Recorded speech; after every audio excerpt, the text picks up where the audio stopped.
Hey everybody, how's it going? This is Fandom Empire Live. It's Thursday night, February the 4th, 2021. That's crazy.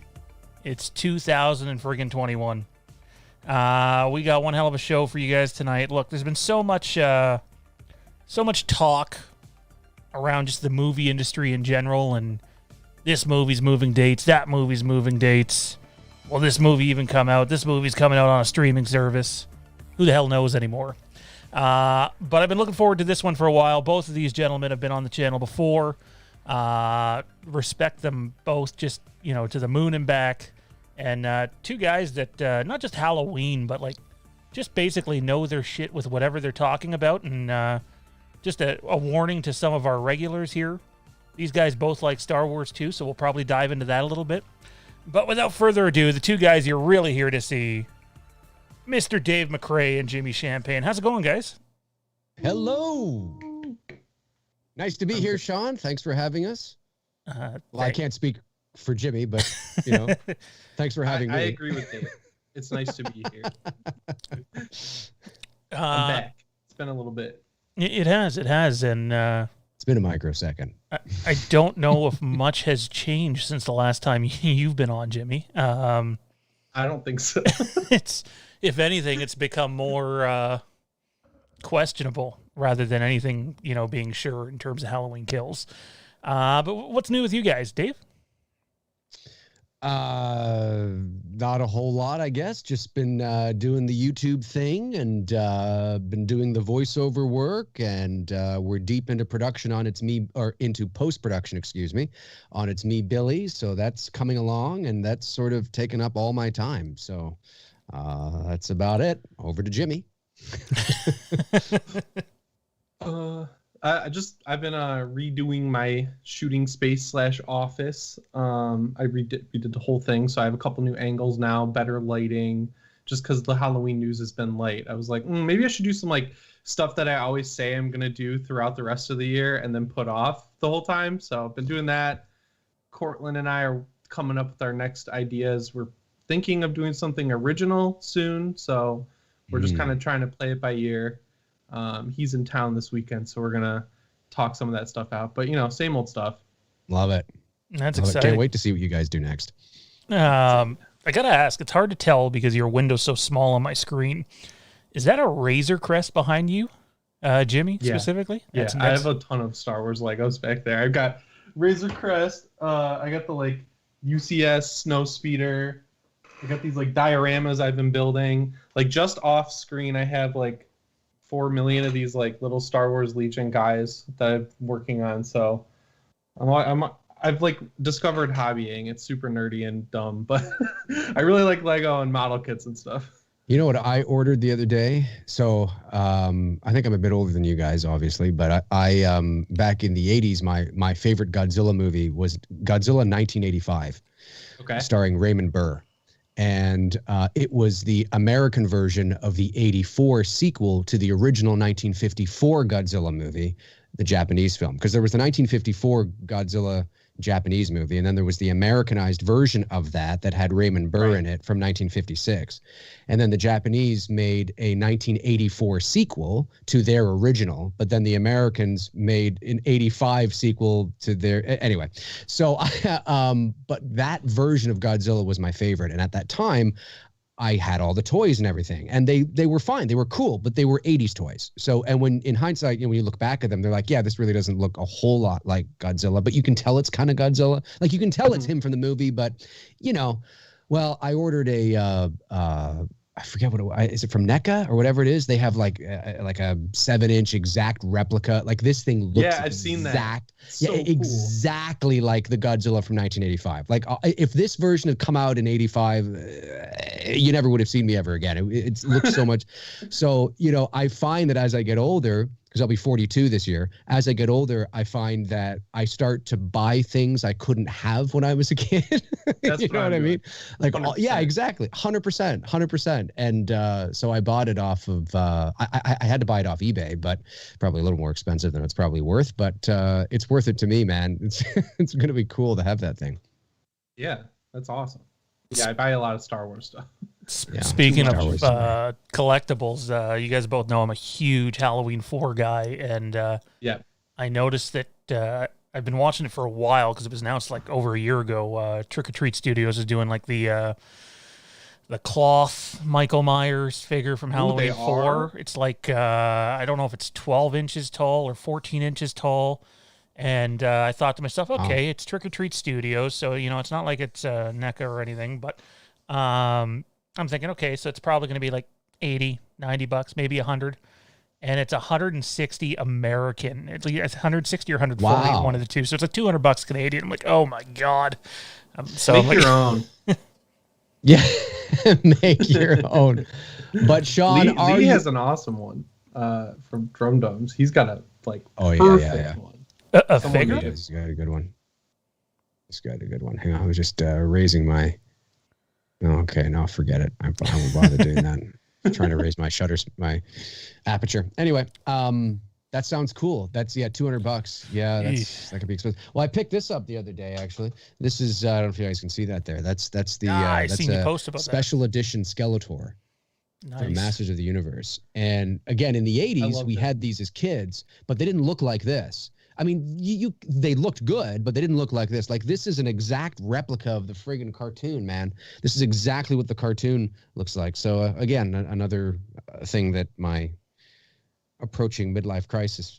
I'm glad this like lockdown has been as bad for your guys' wallets as mine. Like, now I don't feel 100%. guilty anymore. No, don't feel guilty. That's what it's for. That's why we all go into lockdown. It's just to spend all this money on shit we don't need. All right. Mm-hmm. Yeah. All right. So the way this is going to work, everybody, is I do see there's 3 very generous super chats already. We got, I believe, our entire chat mod team is here tonight, which is 6 of them. So if you send in even just a normal message, we're going to have some time for Q&A at the end of the show. If you send in a super chat, we'll try to interrupt where we are and read it. Every super chat will definitely get read. Obviously, there's going to be way too many messages to read everybody's message in this show. But yeah, we're going to talk Halloween 6, Halloween Kills, how Halloween Kills may be released and when it might be released. And I mean, when we have these two guys on here, how can we not talk about It's Me, Billy, and Happy Halloween? Like, absolutely a must. And then we'll probably end the show with Star Wars, so half the audience will funnel out of here real quick. So, guys, let's start off with this though. And I'm not talking about Halloween Kills in general. I'm just talking about the movie industry. Now, my fiance and I actually just purchased some stock in AMC. Whether that was a good idea or a bad idea, I don't know, but we'll have to wait and see. Obviously the landscape is changing. I see that there's a lot of theaters still open down in the United States. There's none open up here whatsoever. It's not even an option. Yeah, I can't go. Like, they're closed in California, but when I was home for Christmas in Michigan, I went and saw Monster Hunter, and it was not good, but it was nice to be back in the movie theater. Yeah, I read not too long ago, within the last couple of weeks, in one of the trades that it was something like 60% of movie theaters across North America are still closed. That makes sense. So, yeah. And I know here in Ontario, I don't know if I don't know if all of Canada is in lockdown, but certainly in Ontario, which is the most populous province, and here in the GTA being the most popular part of Canada, or the most populous part of Canada, all the theaters are closed here. So, yeah, it's insane. I've seen video of I don't know where in the States it was, but it was an AMC, and there's literally 2 employees in like where you would line up to like buy your snacks and stuff, tossing a football back and forth because there's virtually nobody in the theater, even though it's open. And so fun. So my question, anyways, I'll let Dave go first, then Jimmy. How much do you think the pandemic? At the end, I mean, it's a hard question to answer, but how much has this pandemic gonna change the movie industry going forward? Because it was already struggling prior to this, and I can't see it helping much. No, a huge. There's there's the psychological ramifications of it as well. We often talk about, when the movie theaters open, and yes, that's important, but it really comes down to when people go to the movie theaters, because the movie theaters could open in July. Let's say all the movie theaters open, 100% is open now. Hey, we're back in business. Everything's open. Come on down, come on in. Everything's great. But you still have to deal with the residual psychological effects from people who may not want to go to the movie theater yet. It may not still be till this time next year or the following year when people even feel comfortable going, So just because the theaters are open doesn't necessarily mean that you're going to have a packed house. I mean, you'll always have people, your diehards that will go, and you'll have people that think the pandemic is a farce. They will obviously go, and then you get, diehards like us that will probably, trickle in somewhere. But generally speaking, I mean, there's still a lot of people out there that are going to be like, hey, just because it's open, I ain't going. Just because I can go see a Leaf game now or a Raptors game or whatever, I ain't going. You crazy? You know what I mean? So it's almost like nobody wants to be the first. There's a lot of people that are going to want to sort of, see how it goes, hoping other people go to see how it goes before they go. And I think that's going to be a problem as well. I mean, I hope I'm wrong. I mean, it would be great if the theater's open and boom, everybody's back and everybody's going, and, blockbuster movies that open are making $100 million in a weekend, but I don't know if that's going to happen right out of the gate. I still think there's a psychological effect in addition to the financial impact and the changing of the guard in terms of how we consume media. It's a whole thing. There's so many different wheels that are turning here. Yeah, I agree with all that. I think it'll take a little bit, but when theaters reopen 100% capacity, I think that's when people will start really feeling safer to go back. I know that it kind of helps in a way that all of these PVOD releases that have happened, like where you pay $20-$30 for a rental, have done horrible. Like, they have not recouped much. There's a few standouts that did well, but theaters or production companies are seeing the real money is still in the theater. Yeah. Because it's so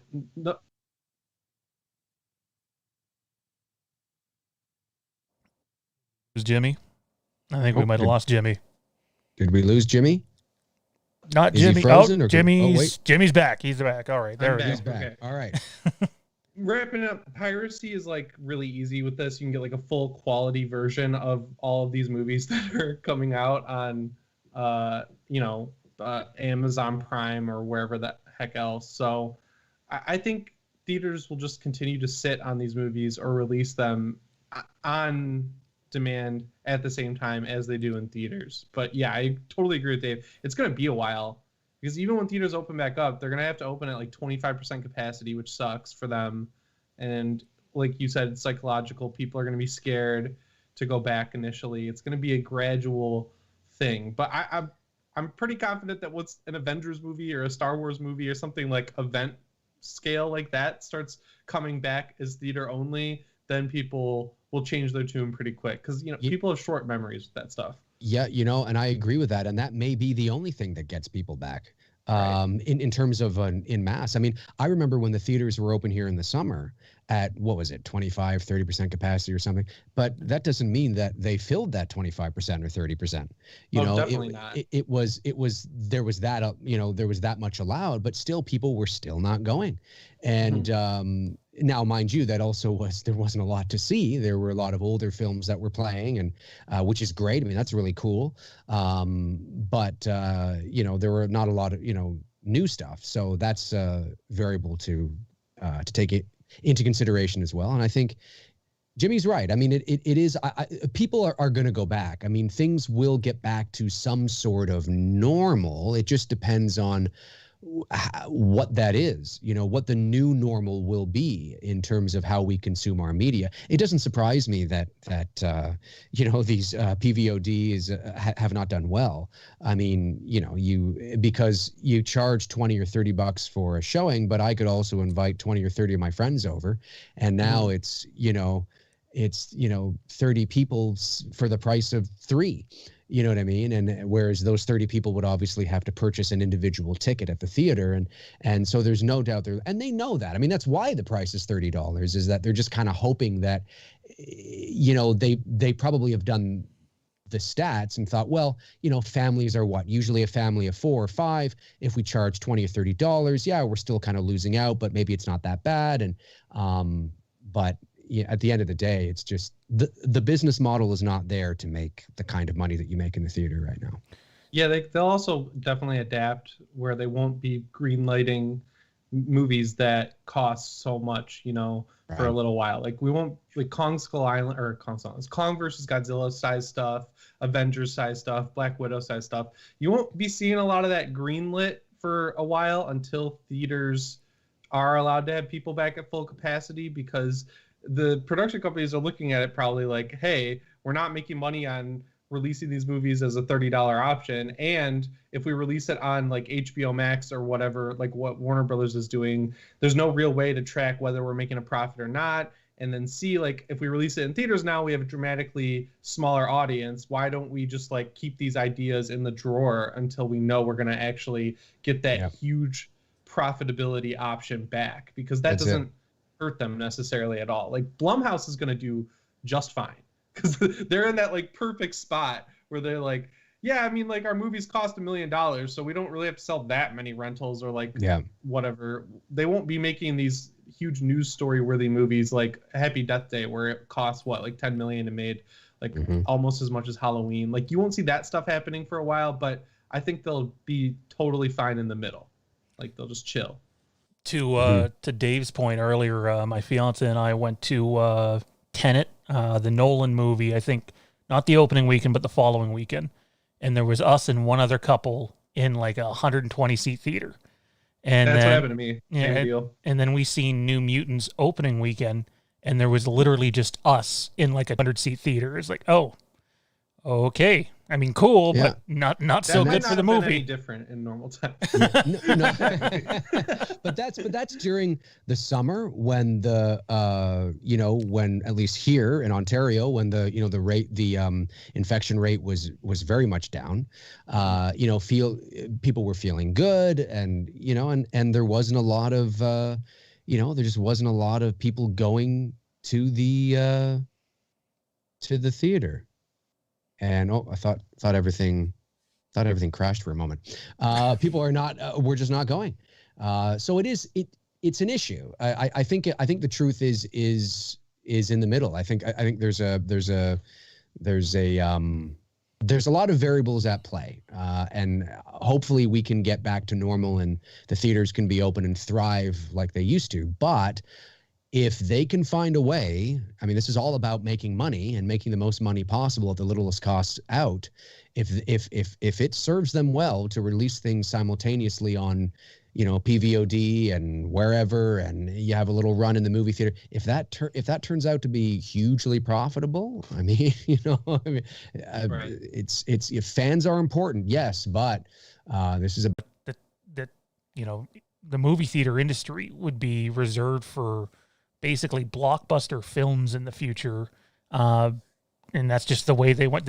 They looked at it as more of an event. It would cost more money to go see the movie than it already does, almost like comparing it to concerts, and that's where they seen the movie industry going. I don't think we're there yet, but it does seem like we're getting there. And yeah, we are having a buffering issue, guys. I'm not really sure why. It is reading. Blame YouTube. Blame YouTube. YouTube's crap. Yeah. Damn Google. Jesus. They're the worst.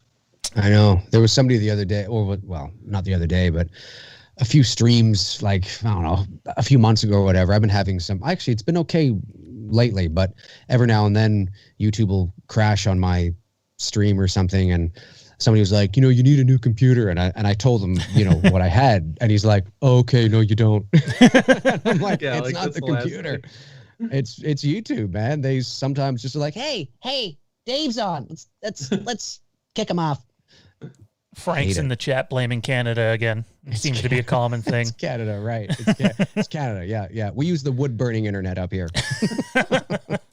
So we had that back in Michigan. There you go. We had 3 super chats come in. First one's from Intel Wild. What? Wait, I thought you were having the 2 Wham guys on tonight. I'm out of here. No, joking. How the hell are you guys doing? Would have been a better show. Matt Whitfield says this is what you call a Halloween-gasm. And I like that comment. That's a Halloween-gasm. Now it feels like Wham. I've had a few of those. not with Halloween 5 though, right?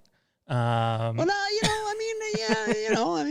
no, no, not with Halloween 5. And Todd Fair says, "Ha, you got me by a penny." Or sorry, ha, got you by a penny. Sorry. Oh, they're having a battle of the super chats. Hell yeah. Let's dive into Halloween 6 for a second, because it's something I don't think I've talked about with either one of you guys. I don't know if I've heard Jimmy talk about Halloween 6, but I've definitely heard Dave talk about Halloween 6 multiple times. Obviously, as you know, there's a theatrical cut and a producer's cut.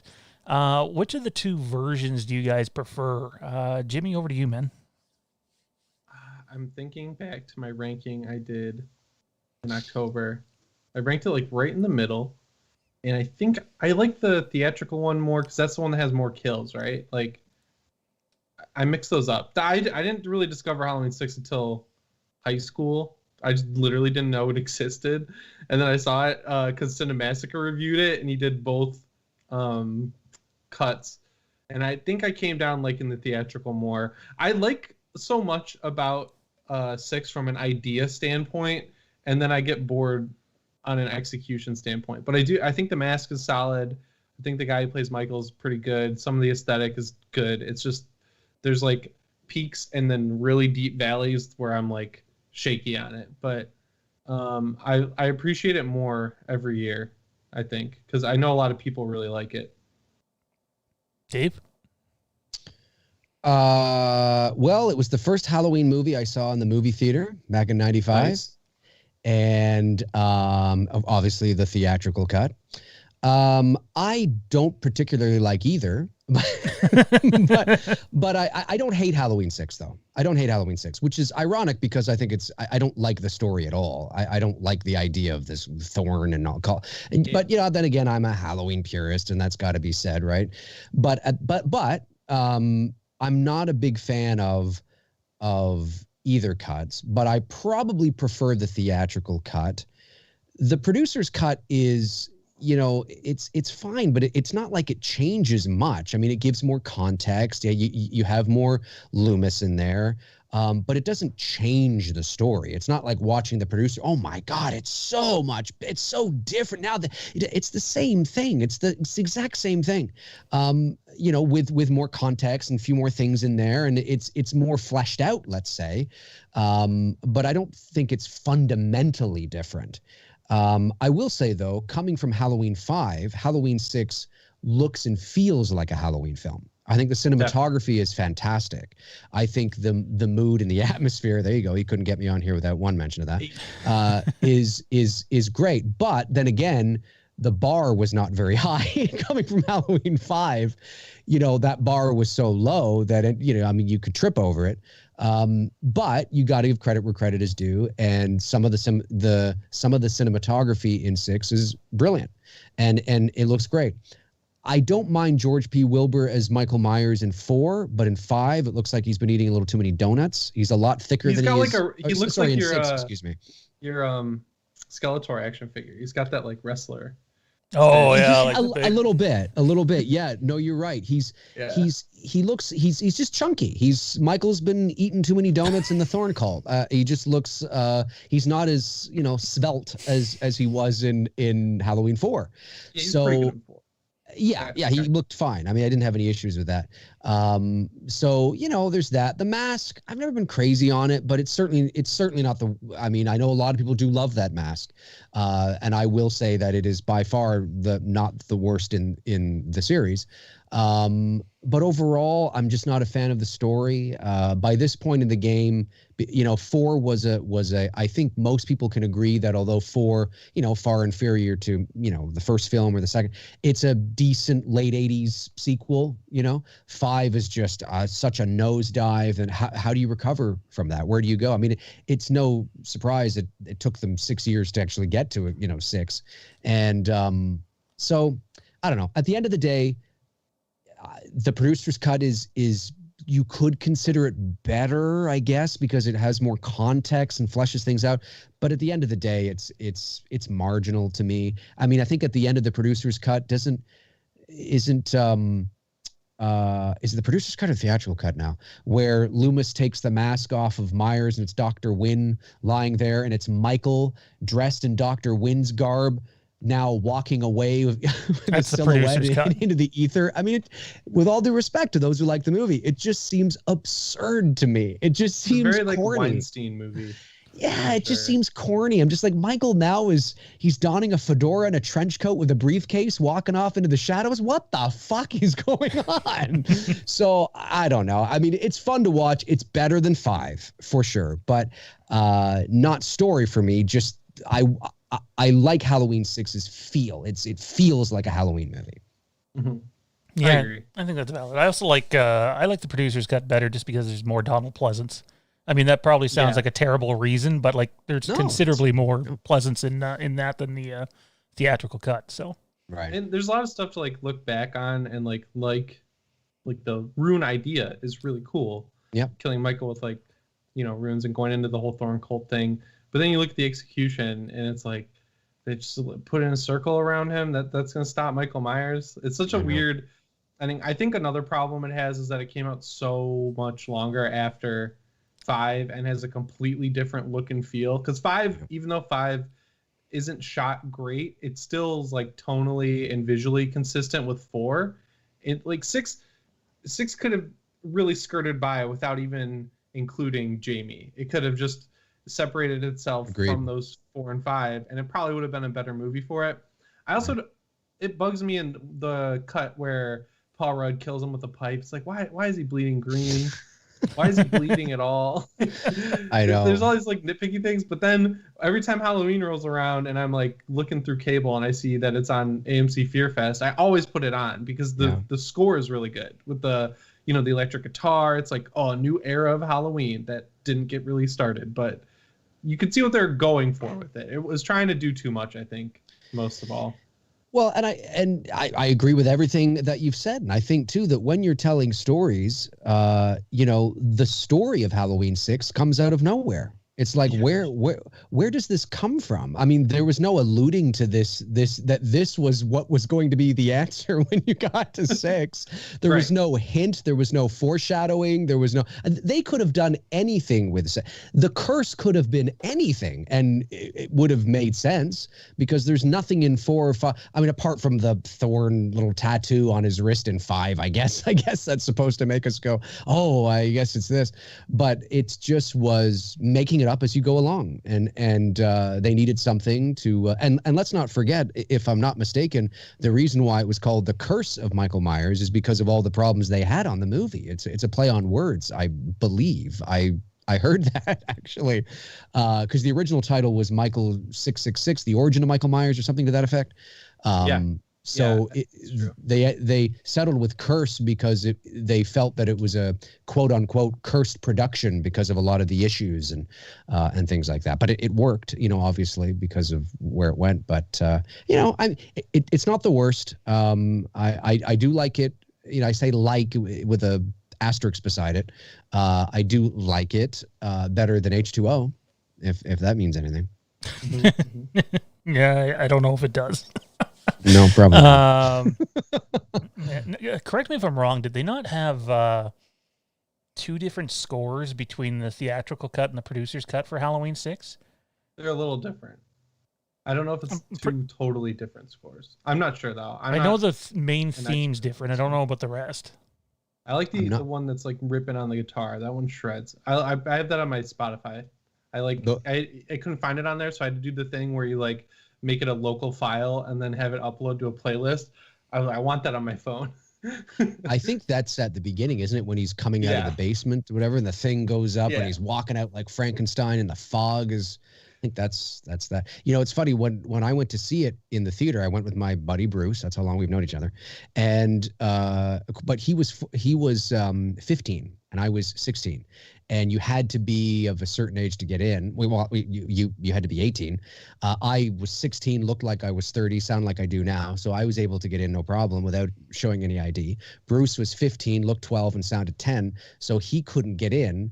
So he went and saw another, but I had my heart set on seeing it. I was like, no, I want to see Halloween. That's all for Halloween. Oh, Michael Myers.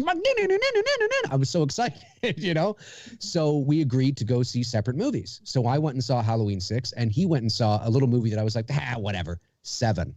And so in hindsight, I'm like, it's become one of the greatest psychological horror classic thrillers of all time. I mean, and if I was smart enough, I would have gone and seen 7 instead and be able to sort of gloat that I was able to see it in the theater. But no, that didn't happen. And before anybody asks, I know, crazy that 7 was not rated R, but it wasn't, at least not here. That's nuts. 7, that's crazy. Yeah. I love 7. Such a good movie.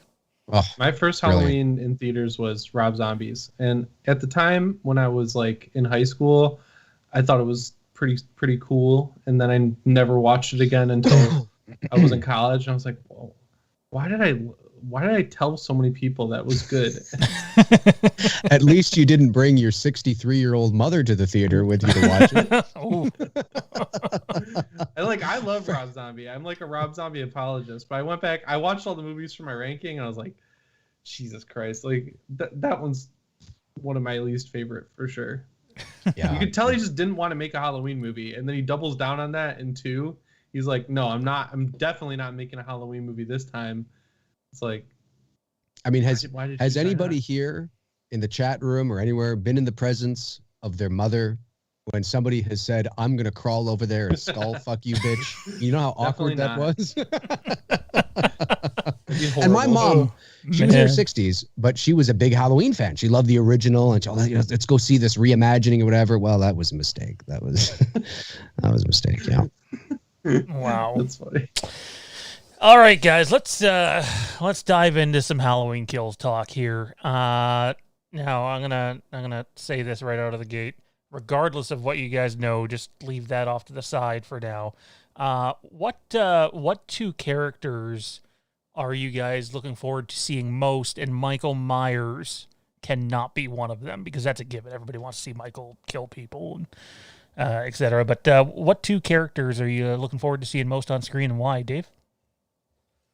I think I've mentioned this before on my channel. I don't know if I'm everybody, but I mean, if I had to hone in on it, I don't know, and this isn't a slight against the amazing filmmakers and team that are bringing these, films to life. I mean, it takes a lot of talent, a lot of effort, a lot of sweat and tears. But I don't know if the writing is this smart. I'm not sure. I'm not suggesting that it's dumb. I just don't know if they would go here. But when I heard that Marion Chambers was going to be back, it was fascinating to me, because I instantly thought, here's a connection not just to 1978, as you have with Tommy and Brackett, sure, but she's a direct connection to Dr. Loomis.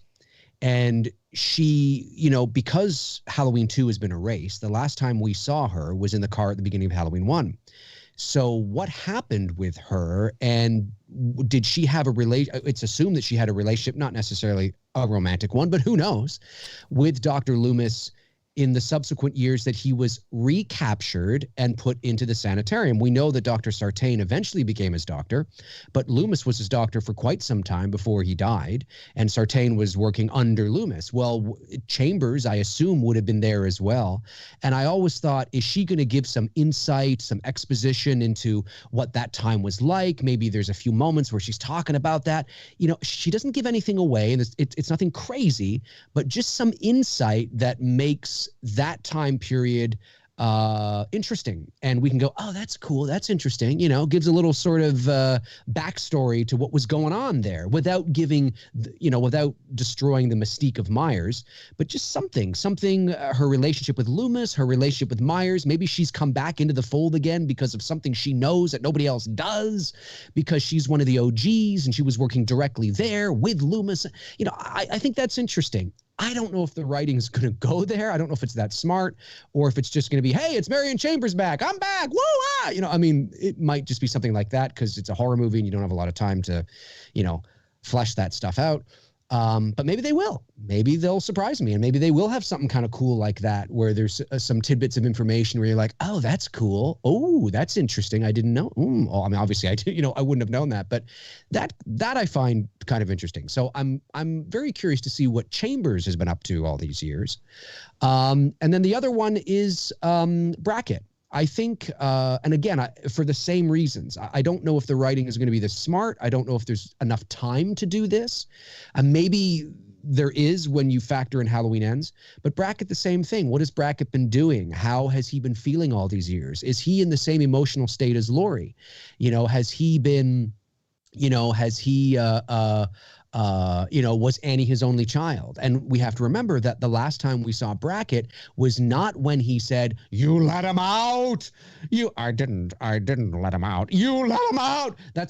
No, because that doesn't exist. Halloween 2 doesn't exist. So the last time we saw Brackett was actually when Loomis pulls up, or when he pulls up in the car and says, where are you? I looked at, he's here. He's going on the front. I'll go on the back. All right. And he drives off, and that's the last we saw of him. So what has he been doing? How has he felt about Annie's death? How did he go and visit Michael? Did he search for answers? I find that stuff interesting. And you can give tidbits of information like that without vomiting all this unnecessary stuff that, because I like mystery. I like filling in blanks myself. But that's kind of interesting. Is there going to be a little bit of exposition there that gives us some tidbits of information on what Brackett's been going through all these years, rather than that, oh, he's just here now and here he is. So, those two for me, I think are interesting because of the connection to the past. Tommy, you could say the same thing, but I don't know. Brackett and Chambers are interesting to me. Jimmy? So mine is definitely Hawkins. I want to see him because we all know he's coming back. During the tweet along, we had already heard rumors at that point that he had survived, and then David Gordon Green basically confirmed it. I want to see what's going on there. I want to see if they are able to justify it. I really like that character a lot, and I know that the original plan in 2018 was to make him, the guy who captures Michael in the flashback, and lo and behold, we're getting a flashback in this movie. So I feel like they are keeping him alive for a reason, mainly because he's going to have a pretty awesome moment in the flashback. And then bouncing off of that, there are pretty strong rumors we're going to see a Loomis lookalike or someone, or like a CGI Luke Skywalker type deal. And I'm really curious about that, just because that's basically Hawkins and Loomis are the two areas where I think they have the biggest opportunity to stumble, hard, fall on their face with this. So I really want to see if David Gordon Green's able to tackle it. I think he can. I'm just curious. And then my 2.5 option is Cameron, because David Gordon Green, right after Halloween 2018 came out, he was just yep, I kept Cameron alive for a reason, kept him alive for a reason. Every interview he gave, he was Cameron's alive for a reason. I like that character. I want to expand him more in the movie. And that's kind of what David Gordon Green, that's the type of character he's good at directing. Because, he comes from a comedy background, teen stoner comedy type stuff. I feel like he introduced that character, obviously, for a reason, because he's Lonnie's kid. But there's a lot of room for growth when it comes to that character, especially with Allison. And I'm really curious about what he's going to do there, because it seems like this movie is going to bounce all around Haddonfield also. So, some good, hard focused character moments are what I want to see in this one. For what it's worth, I've seen, I don't know if Blood Red Skies is joking or not in the chat, but the Loomis thing has been out there on every major website for several I'm the last several person months to talk about that. So it's definitely not a spoiler anymore. Although I can tell you it's been out there. It's not CGI. I had someone rather high up. I mean, actually, we talked about it. Basically, we ran a report here on the channel saying that it was CGI. And Dave, you had this gentleman on your channel. Christopher Nelson reached over to me on Instagram, and he's like, I appreciate what you do. I tune in once in a while, but it's not CGI. He's in the film, but it's not CGI. And I was like, oh. I'm like, oh, wait a second. I've just gone and offended a Academy Award-winning makeup artist by calling it CGI. But it's not CGI, but he is in the film. So I'd almost rather them use old footage or something. Like Same. Anything other than having. I mean, I don't know, because I'm being a hypocrite right now because I praised Dr. Sleep for how they did Danny and Wendy. Thought that was great, and even the Jack Black thing with Henry Thomas that was a little weird, but. I want a commitment one way or the other on that type of thing, like where they just either use old footage or get a lookalike that is just damn good, and they better believe in the guy. And I don't think you can really do that with Donald Pleasance. So even if it feels a little weird, I think it'll feel less weird to have reconstructed footage or like old footage used instead of not having him at all, because they walk themselves into this trap by doing the flashback in the first place, especially going back to the first movie. Like, they need to show Loomis in some way. So I just hope that means they were pretty confident they could pull it off. I hope so. I'm to no surprise, I'm sure of people that know me, I'm extremely cautiously pessimistic, or I mean, I want to be optimistic, and right. I guess I should be to this flashback. But I don't want to. It's just when you start playing in the 78 sandbox, I think you can do a flashback. I think all the stuff we're hearing about Lonnie and all that kind of stuff, I mean, that's fine. I think you can go back to that. It wouldn't necessarily be the creative choice that I would make, but I think I do believe there's a right way and a wrong way to do it. And it's not fan service I'm talking about. I'm just very sort of, is this necessary? Do we need to show this? How much of this do we show? Because I'm all about preserving the integrity of the enigma of the boogeyman. And if you show him in a vulnerable situation, like we saw at the end of Halloween 5, where he's kneeling down beside a water fountain behind bars with his mask on and chains, it looks silly. Yeah. Because he's supposed to be this larger than life, boogeyman, and I'm not saying that they would do that, but if I see him get tossed up against the cruiser by Hawkins, and he's got his arms behind his back, and it's like spread your legs. I mean, if I see something like that, yeah. It's just I don't think they'll go that far, but that worries me. Now, I will be the first to say that 9.9 times out of 10, it's all in the execution. You can have something on a page that sounds great and it doesn't play well at all. You can have something on a page that you're like, I don't know, but it plays beautifully. And it is in the execution, but it's about the nuance. I'm worried that there's not going to be enough nuance, and that they're going to show him being handcuffed and tossed, on the ground and this. I don't want to see that. I don't think we should ever see the shape and somebody could say, yeah, but you saw him in chains in the at the beginning of H-18, but it's the execution. He's standing by himself. You don't see his face. The others around him are getting agitated. He still has a sense of power. Yeah, it feels like he could get out if he really wanted to. At any it feels second. Like he could just walk out of that place. 100%. 100%. But he didn't have a reason. Absolutely. Now, if I was making the movie, would I have done that scene where you see the back of his bald? Probably not. I don't know. But judging based on what it was like, I didn't really have an issue with that, because it was the essence. It was everything around it, like you said, Jimmy, and you're bang on. It felt like he was in control, ironically, even though he was chained up. And there was still this mystique around him. You could feel the mystique. The second you start putting him, the second you're alpha in front of him, and he becomes this whiny dog, and he's being chained up, and he's being tossed into the back of a cruiser, he loses his mystique. And now he's that line between, is he human? Is he not? Is he? Should never lean one way or the other.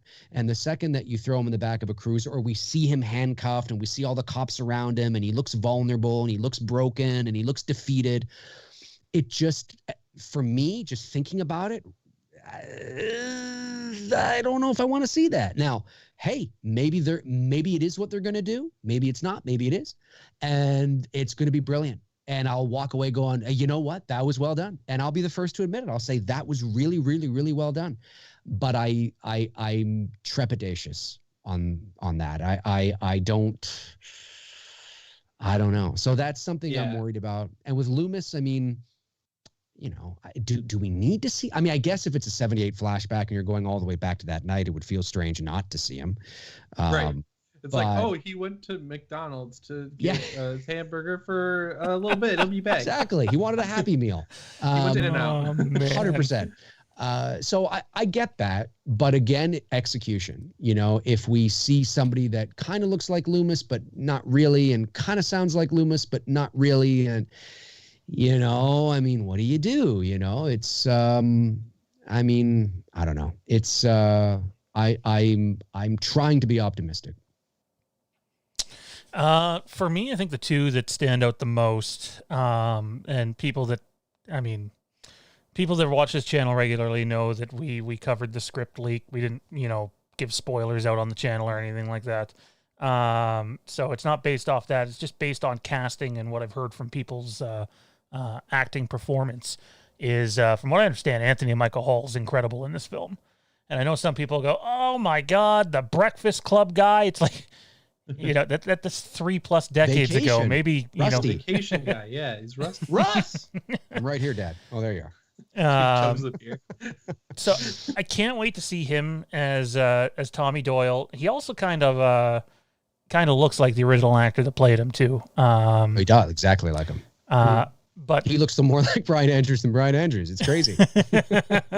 but it's weird because, like, make no mistake, they tried to get Paul Rudd back for this film, and I never understood why. Like, I like Paul Rudd in Halloween 6, but it was kind of like that movie doesn't even take place in this timeline that you're telling, and Yeah, that you know, pissed me off, dude. I didn't get it. Commented that. They're like, wouldn't that be sick? And I was like, no, they made such a big deal about getting rid of Halloween 2 and everything else, right? Like, Yep. But it's stuff like that, it's such a though. walk back. Don't get me started. It's stuff like that, though, that fuels the, well, they were considering, you know, bringing Paul Rudd back, so why can't Danielle Harris be in it, or why can't Josh Arnett be in it? And it's I had just a like, big rant on my show this morning about it. and it's just like, but to the fans' credit, it's kind of like, well, I mean, you shot yourselves in the foot. You tried to bring Paul Rudd back, and it made no fucking sense whatsoever. It's like, I don't need this to feel like a ride. Like that's my big thing. I was saying, like, when all this news started coming out, like, it's like, oh, there's Paul Rudd playing Tommy Doyle. Oh, we got Jamie Lloyd. We retconned her in the third movie somehow. Like, it's just it doesn't need to happen in this trilogy of movies. They can stick with what they originally started doing, and they should. I get that probably on the Universal side of things, or the Miramax or Trancast Media side of things, they're like, probably like, yeah, if we get Paul Rudd in, that's great. That'll get more people to come to the box office. That expands our potential audience, like, by the X percent. But from a filmmaking standpoint, like, those are the decisions that make Halloween 5 and 6 and, you know, later movies horrible. It's like, when you got these people that are only there to make as much money as possible, those are the people who end up ruining this stuff. Like, Halloween 2018 was only able to happen because the series was at its, like, lowest possible point, and they could like, David Gordon Green was able to have a lot of creative control. John Carpenter and Jamie Lee Curtis were there to, like, build a wall between the studio. But now the vultures are circling again because they saw how much money it made. They're also seeing that it's looking like it's going to have a shaky release, and that's going to give them more power for ends. Like, I don't like that. I don't want that stuff in there. It's not, like, fun to me when characters who don't exist in a universe just show up for the audience to, like, clap for 10 seconds in the theater. You know, like, I'd rather them make a good movie. I couldn't agree more. I've said this many times on my show. I said it as recently as this morning on my show. in regards to Danielle Harris. And this is not personal to Danielle Harris or Paul Rudd. I don't know them. I'm sure they're lovely people. And Jimmy is bang on. I mean, obviously, when you look at it from a business perspective, it would make sense. It's fandom, it's fan service. And they're two. I think Danielle Harris is more beloved than Paul Rudd when it comes to Halloween, obviously. And I get it, but it makes no sense whatsoever. And I'm trying to tell people, and listen, I know this is a generalization. Not everybody maybe feels this way, but I can't help but think that in reality, I think a lot of people are lying to themselves. I don't think it's Danielle Harris you want to see back in Halloween. It's Jamie Lloyd you want to see back in Halloween. Right. And if she's back in Halloween but not playing Jamie Lloyd, how can you have any sort of nostalgic euphoria for? I mean, yes, there she is, but it's like having be like having Harrison Ford in The Force Awakens, but he's not playing Han Solo. So you as an audience member, yes, you see Harrison Ford, but he's not playing the character that you have the emotional connection with. So when you watch him on screen, you're not thinking, and there's the guy that went through all this and did that. No, because it's not the guy that went through all that and did that. So if Danielle Harris was in Halloween, it would be Danielle Harris playing Julie, the store clerk, but who cares? Because it's not that's not what you want. And yeah. I think is that what we've come to, that we're so desperate that we're going to just, settle for the scraps? I mean, it's unnecessary. It doesn't make sense. As Jimmy pointed out, you don't need to do that. I don't need to be pandered to with fans. Just make a good Halloween movie. Just make a good Halloween movie and we'll all be happy. And to get Paul made no sense. Halloween 6 doesn't exist. It would make no sense for him to be in the movie. I don't understand. If you want to do a direct sequel to Halloween, if they said that we're going to do a direct sequel to Halloween 4, and we're going to negate 5, 6, H2O, Rob Zombie, all that. If that's what they had said instead of Halloween 18, and we're going to cast Jamie Lee Curtis and we're going to cast her daughter, and you didn't bring back Danielle Harris, well, then I'd be the first to be like, what the hell are you doing? Here's your opportunity to bring her back.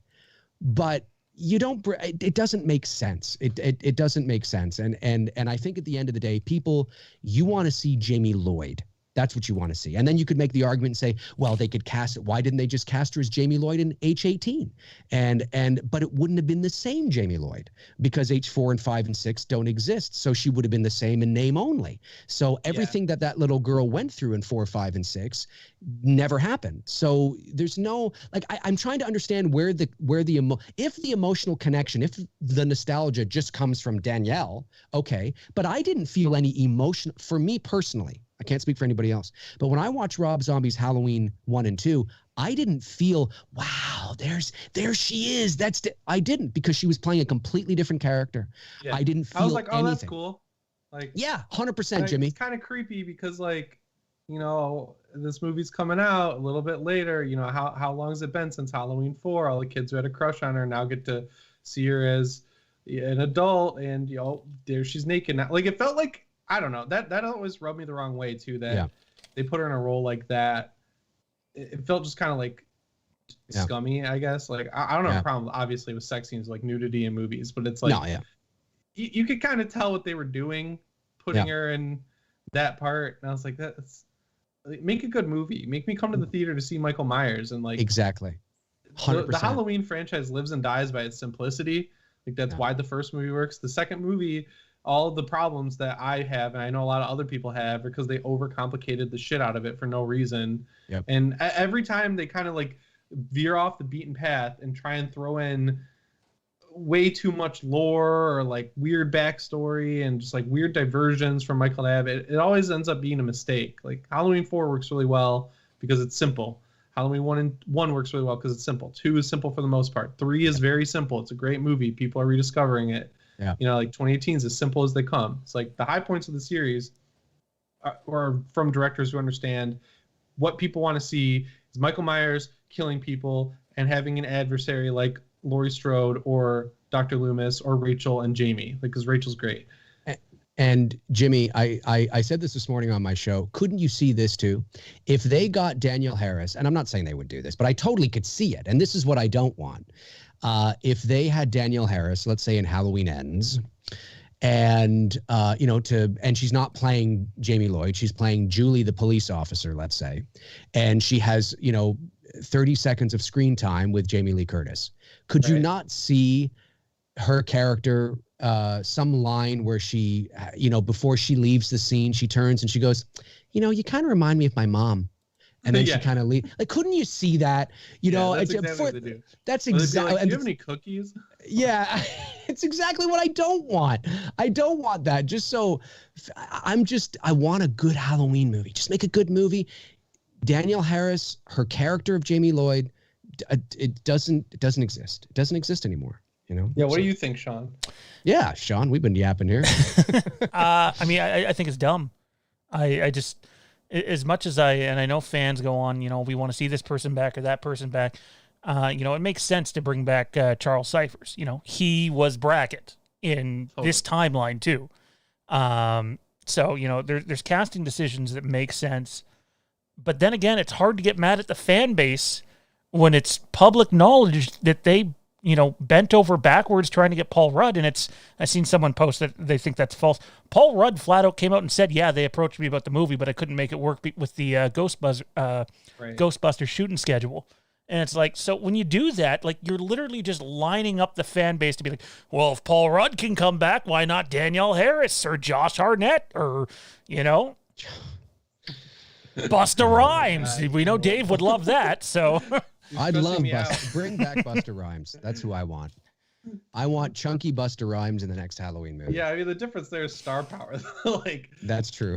Paul Rudd, they went after Paul Rudd, but they didn't go after Danielle Harris. What the hell's wrong with them? They didn't go after Busta Rhymes? That's a hard argument to make. Yeah, right.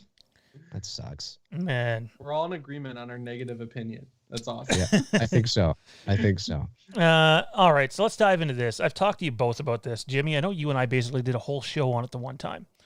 Last year, Halloween Kills got delayed to October 15th, 2021, which I know everybody was complaining about the delay, and it was 15 and a half months away, and now it's like 8.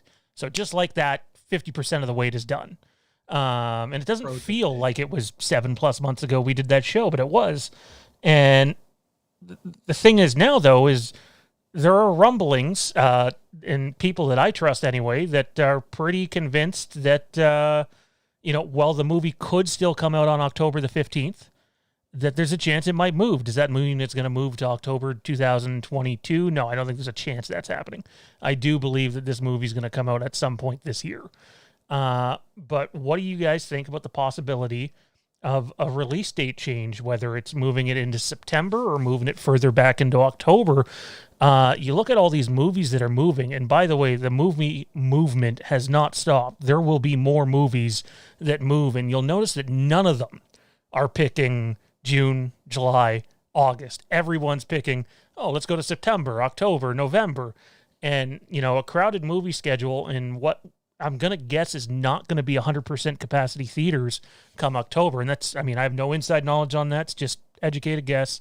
I could see why they'd consider possibly changing how the film releases, whether it's simultaneously on premium VOD, or if a streaming service purchases it, or they release it in theaters alongside premium video on demand.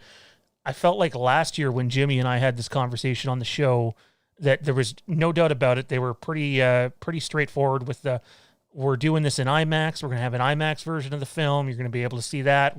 We want to save the theatrical experience. Code for we want to make as much money as we possibly can, because that's what it's about. But now it just sort of seems like there's some question. Dave, I think I heard you talking about this the other day or a couple weeks ago on your show, but it seems like there's some question if it'll hold for October 15th and how it will be released. Like, I don't think, because of the way the industry looks right now, any of those things are set in stone, even though we're only 8 months out, and yet there's a bunch of people that are convinced, no, because Blum said this, it's October 15th in theaters no matter what. And I think a year ago that was the case. I'm not so sure anymore, and it seems like a lot of other people aren't sure. Guys, have at it. I'll listen. Jimmy, you want to go first? I think you're going to see this movie in October. I think they've been pretty adamant about the fact that if they have to change the release date again, they'll just release it on VOD. I think the real problem they created for themselves, which they couldn't have predicted, is announcing ends already. So everyone knows that they're also shuffling around another movie if they move this one. I bet now they're like, fuck, I wish we didn't announce ends so early. And like, again, how could they have known? But I think you're going to see a lot of the movies that are being pushed to October pushed again because it's stuff like Bond, right? Like in Spider-Man 3, it's stuff that they know that they really want to make a lot of money on. So I feel like they're just keeping it where it is now at the end of the year, right? In October, November, December, because of like monetary reasons in the back end or something like that. It might be a tax thing. Like if they can release it in 2021, they will. But if they have to push it to 2022, they'll do that willingly. But Halloween, like I feel like Universal and Blumhouse, they can take an L on it this year, knowing that if they release ends in 2023 or 2022, that'll be at full capacity theaters and they can make up some of the losses on kills. Because I think they're in a really bad place with profitability either way. Because if they release it in October, they're not going to have full capacity theaters, I would guess. PVOD, they're going to get this movie pirated more than maybe any movie ever. And then if they push it to 2022, that's like, what, 4 years after, if my math's right, after Halloween 2018. That's not good. And then they're going to have it's going to feel weird to have a sequel just the following year after. Like, they're in a really weird spot with it. But I think they'll probably stick with this October release date because they know that I think that they're one of the only companies out there that realize people actually like seeing these fall set, Halloween set movies around Halloween, unlike Warner Brothers, who's terrible at that. I agree. There isn't anything I don't agree with there. I think it is going to come out this year. But I think, like I said on my show a couple of weeks ago, I was informed that all options are still on the table. And although we would like to think that, no, it's definitely going to theaters, if theaters are not open, all options have to be on the table. And that's just the reality. Either that or it gets pushed again. And nobody wants to see this thing pushed to October 2022. But if you want this movie to come out this year and you want to see Halloween this year, all options have to be on the table. And that means streaming as well. Ideally, obviously, they want this thing in IMAX, but I'm hearing that all options, that a final decision hasn't been made yet, but that all options are still on the table, and they're trying to figure out, is this going to be just a PVOD thing? Is this going to be theater and PVOD like some of the early films right now are doing? They're looking at that, seeing how that's going to play out. What is it going to be? I don't know. Everything that Jimmy said is right. There's a lot of variables at play to take into consideration. And, it doesn't get pushed. If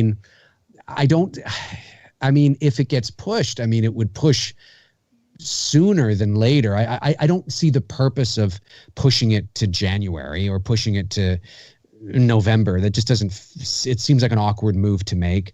If anything, it would be pushed, maybe to September, but I'd be surprised if that happens at this point.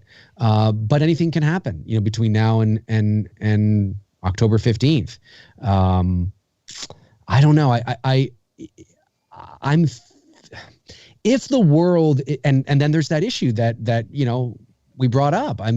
Let's say the theaters are all open by then, but are people going? And is Halloween, it's going to get me to go, it's going to get you to go, it's going to get Jimmy to go, but Halloween 18 made $250 million at the worldwide box office, not because it was all Halloween fans.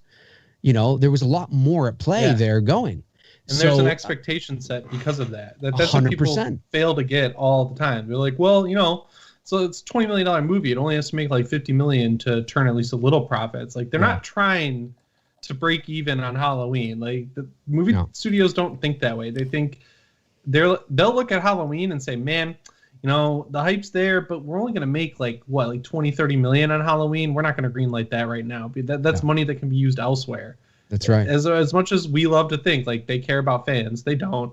I think people at Blumhouse care about fans, but like I feel like it stops Love right how there. blunt Like, you are. That's great. It's like a Dave McRae thing to say. It's so good. Yeah, they care about money. Like it's Universal's making these decisions, I think, most out of anyone, and they care about money. I feel like Jason Blum, on the other hand, while he does care about money, is thinking like, I gotta maximize, that perfect triangle of like fans, general audience, and then the people who come in because they heard it's really good that weren't even aware. 100%, and he's accessible to a degree. I mean, he's on Twitter and he tweets and all that kind of stuff, and he's quote unquote accessible. He's not really accessible, but at the end of the day, too, people need to understand it's not up to Jason Blum.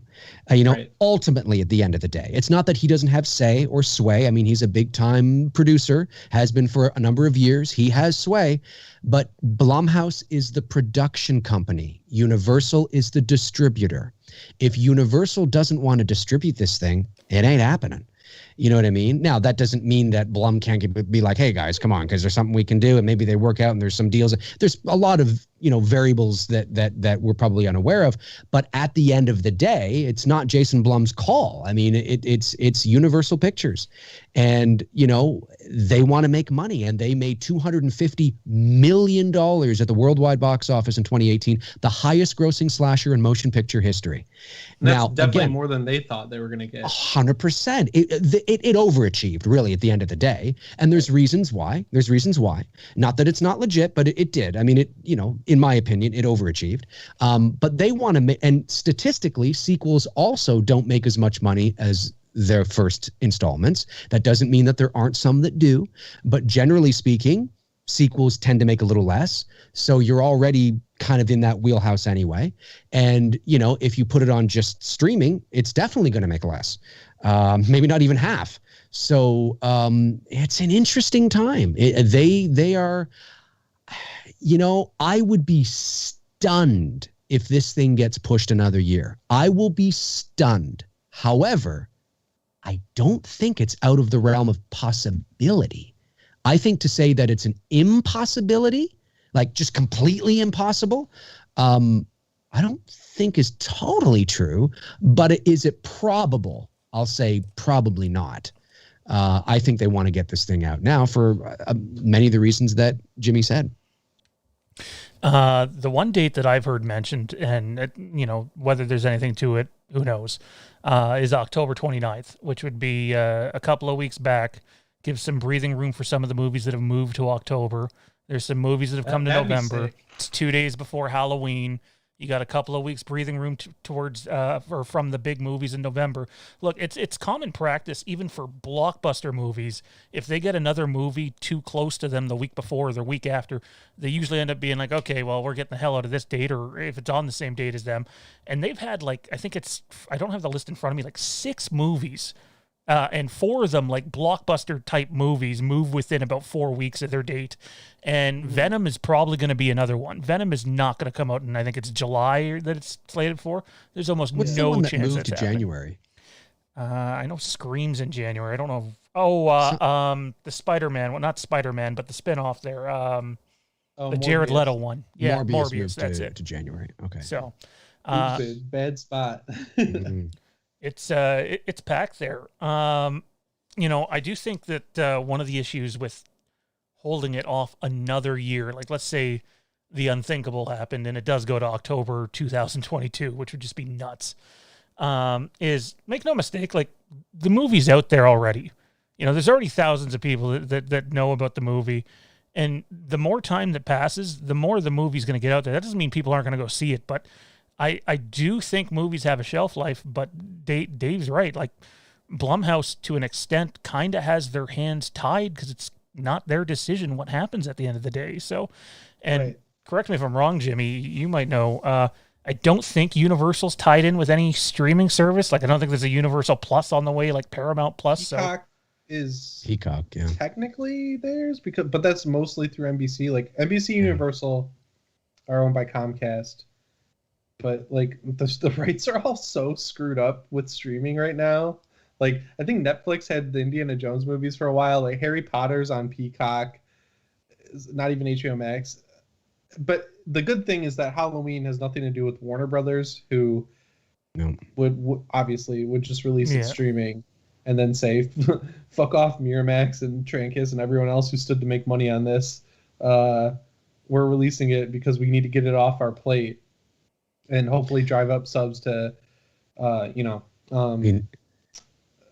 Max. But Peacock's entire business model is built around The Office, so I don't think Universal is going to be like, oh man, people are going to subscribe to Peacock for Halloween. No, I think we're fine there. Yeah, October 29th would be great, honestly, because just thinking ahead, like they'll probably do a couple early showings, be able to see it in the middle of the month. That's like prime for me because I know I saw Halloween 2018 October 2nd, but I know Dave, you saw it like September 17th, and that would feel like a little too early for me. Like it'd be nice to get that Halloween hype going, but I saw it actually. I think it was the 8th of September. It was during TIFF. Was that when the TIFF one was? Yeah. I thought it was later in the month. Yeah. So yeah, that's like really early. I think the end of October is a good spot. I mean, the 15th was like perfect. That was the perfect ideal spot. But I mean, what are you gonna do? I think that's your last thing. The only thing that worries me about the 29th is that it's, you get one crack at it, kind of before Halloween, right? Where everybody's excited. And then after Halloween, people are into the holidays. And how well is Halloween going to do then? Yeah, especially now, you're right, because people are just like, Christmas is what people are most nostalgic for. They look forward to it. I know, like, I've never put up Christmas decorations before Black Friday, or we did it really early. Bless you. Sorry, I can't think of it. But my girlfriend and I were like, we need it this year. We're going to do it. So right. I don't know. They're in such a shitty spot. I feel bad. I think Scream is in a worse spot. It was at the time before COVID happened. I thought it was really smart that they were doing January, because if you have a good movie you're confident in and you release it in January, you're going to eat up the profit of that entire month, and then that doesn't really hurt any of the other studios that you're competing with that much, because they're sending their movies they don't care about out anyway. But sorry, go ahead. That's it. I don't know. I don't really know what you can do. I mean, they really dug a hole I think the biggest problem at the very top is that they announced Ends, because they're juggling two movies at any given time. Mm-hmm. Not to mention, there's a lot of people that still think Halloween Ends has already been shot, and it has not. Nope. And as far as I know, they're not going to go into production on that while the pandemic is still going on, because it costs more money to be able to run a production during these times. So, like, they keep these movies cheap. Like, that's the whole goal. When does filming begin? 2022?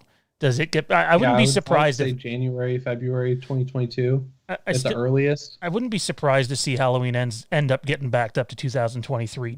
I mean, you can film obviously in January and still release it that year. I believe that's what Halloween 18 did.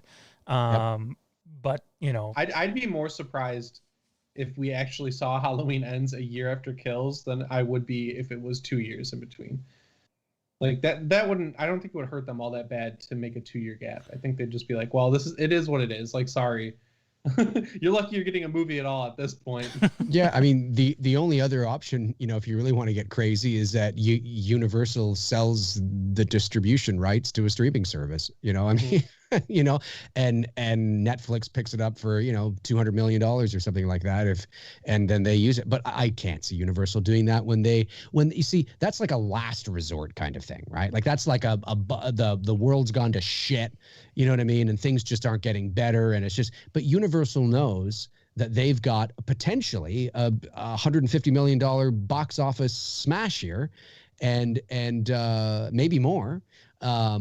And they're going to do everything they can to figure out ways to maximize their profits before they ever did something like that. Somebody asked me about that, and I said, I mean, it happens. I mean, they tried to do that with Bond, and it didn't work out. But it's possible. I mean, it's entirely possible. And then Halloween Kills becomes like a Netflix original or something. I mean, that'd be horrible. I don't want Shudder to get it.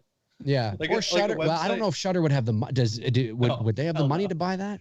Fuck no, but it'd be cool. I mean, Jesus. I want them, Duke. I love Shudder, and no one would pirate it because Shudder streaming is so bad that I feel like a pirated version would be like would look like 240p.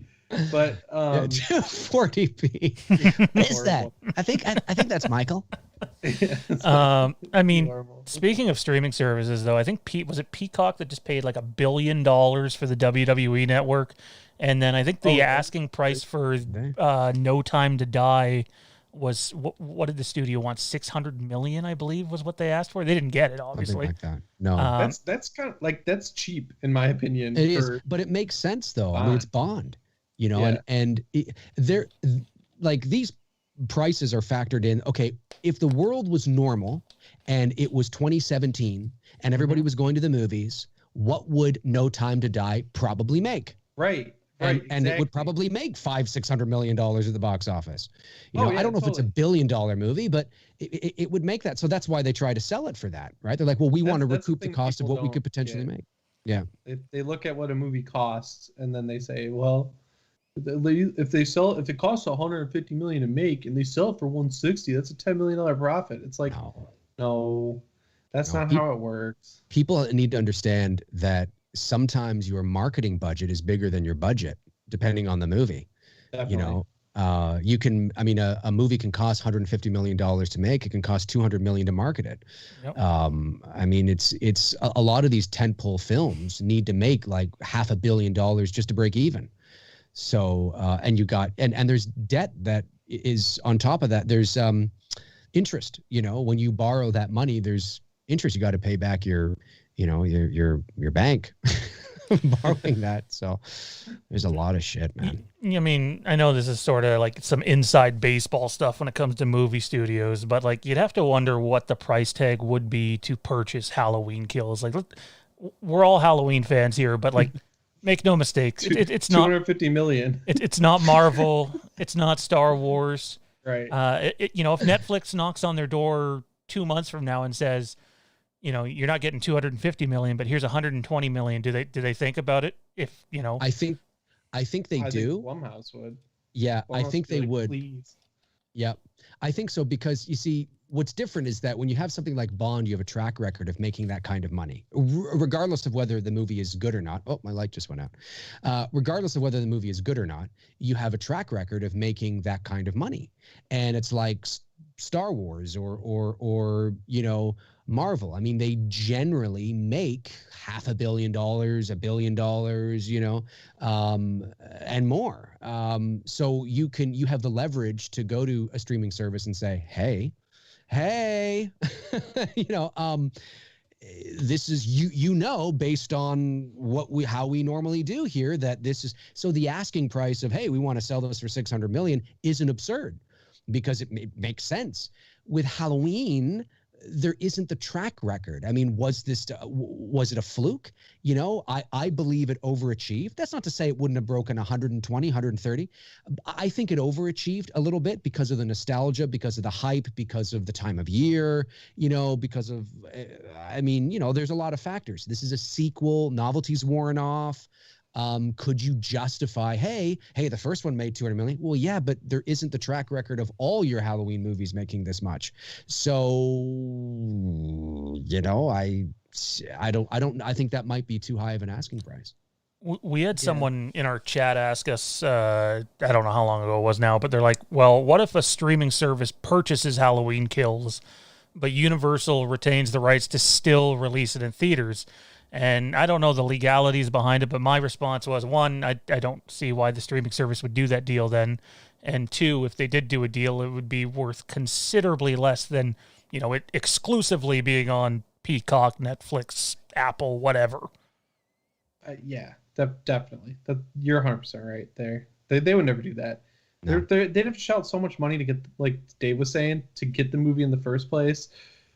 Like we all saw how Netflix acted when Scorsese wanted The Irishman put in theaters, right? Like they put it in weird small theaters that no one could get to, and did like 2 days of showings and all that crap. That sucked, and that's Scorsese. So I think because he wanted it for Oscar contention, right? Yeah, right. And they were so shitty about it. Like I live in LA, and it was really hard for me to get to see that movie in theaters. I didn't even get to. So that's the same type of stuff you'd be seeing with Halloween, which sucks. But yeah, it's a real bummer, especially since they've been doing okay at stretching out the marketing. Like we got a couple images, you know, a month ago and then 2 weeks ago. It's a slow drip. And not to mention, all that stuff that came out was stuff that was supposed to be out last year that was held on to. You know, it's a lot of people are like, oh, the marketing campaign's beginning and all this new stuff's coming. It's like, no, not really. It's old stuff that was supposed to come out last year in the summer and it was just held on to. So, hell, I think I remember Jimmy talking about the Total Film thing. What was it, like June? June? I made a video about it. So, no, I didn't. It was forever ago. We have a few super chats to get to here. Everybody in the chat, though, just curious. Would you guys rather see Halloween backed up to October 29th of this year or moved up into like an end of September date? Would it matter for you? Dave raised an interesting point about, well, you'd get 2 or 3 days before Halloween and then Halloween's over. Or you could see it at the end of September and watch it all the way through October. But again, there's a lot of blockbuster movies coming out in October, and it seems like Venom's destined to go there too. So let us know in the chat. All right, guys, let's jump into some super chat questions here. Assuming super chat that I can find them.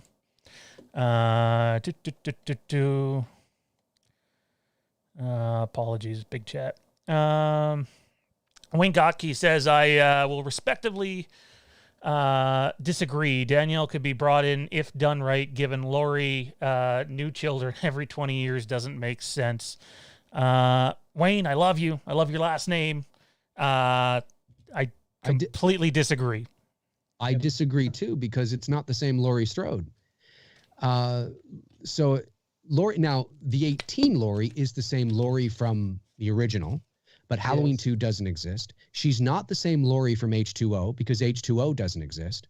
So therefore, she's not the same Laurie from Resurrection because Resurrection doesn't exist.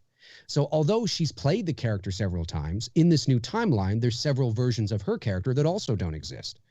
So you can say she's had multiple children, but those children also don't exist, right? So Danielle Harris doesn't exist in terms of Jamie Lloyd, and neither does her son that Josh Hartnett played.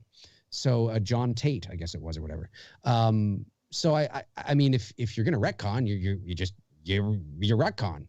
You know what I mean? I think just what the problem is the incompetence of the Halloween franchise and the idea of just retconning over and over. It's just a mess. I mean, that really is what it is. And it's just bless Mustafa Akkad. I mean, certainly many consider him the godfather of Halloween. He was the financier, of course, and that's really all he was. Not that that's not important, and he didn't have sway later on, but certainly in the original film, he was just here's the money. And he saw an opportunity, and he was a businessman, and that's why he made or allowed certain choices to be made because of profits that weren't necessarily in the best interest. I'm not saying that he didn't. I mean, he might have thought that. I don't know, but and I heard that when he was challenged, he would challenge back. I mean, he was the boss.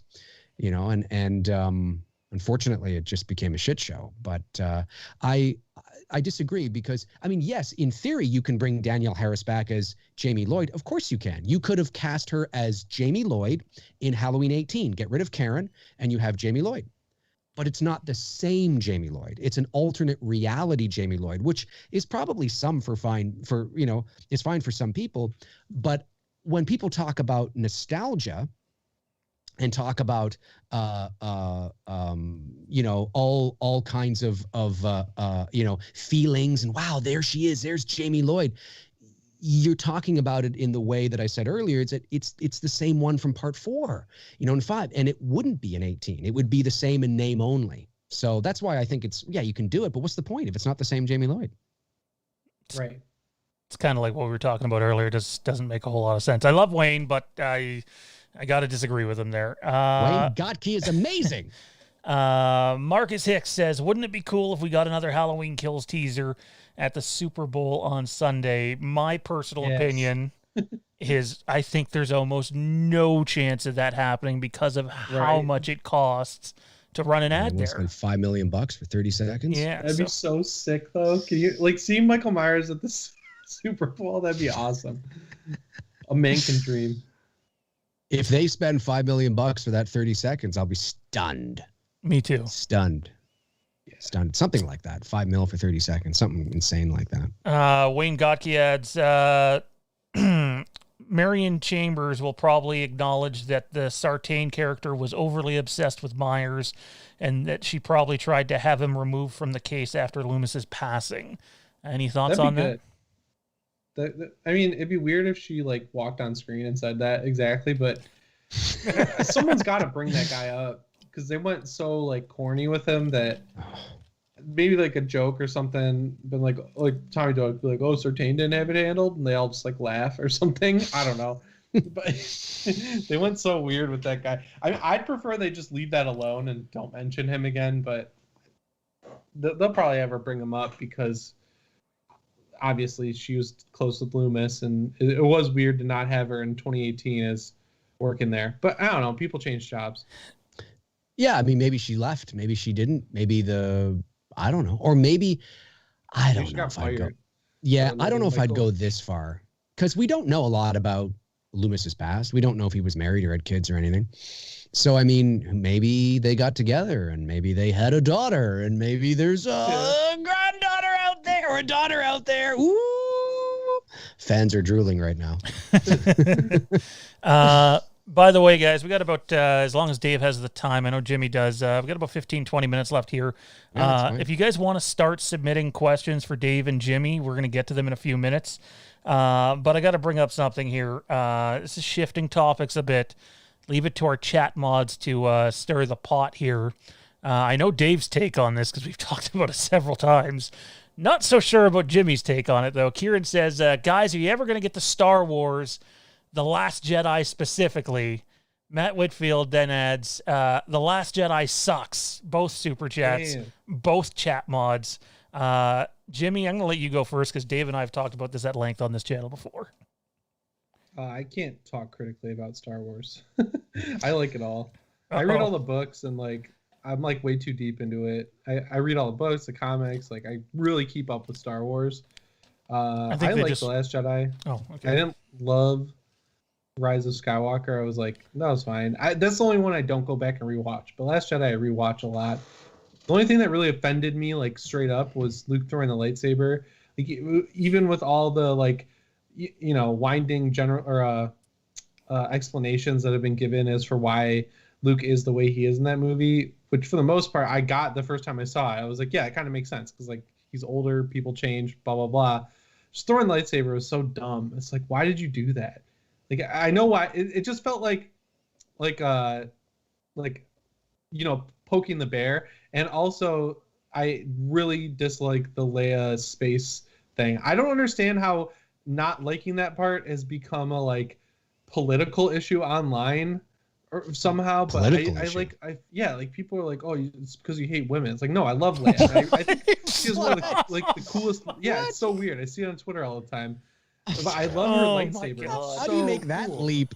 I don't know. How do you make that I'm leap? like, what the fuck are you talking about? Like, she's 100% CGI, looks terrible, and it's a stupid Force move. Like, I don't care that it's a possibility in the Force. The way it's displayed on screen is fucking dumb. Like, any way you slice it. It's not cool.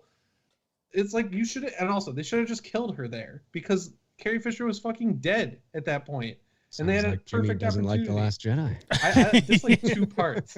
But, like, I don't like that you either have to think that movie's perfect or, you know, hate it more than any other Star Wars movie.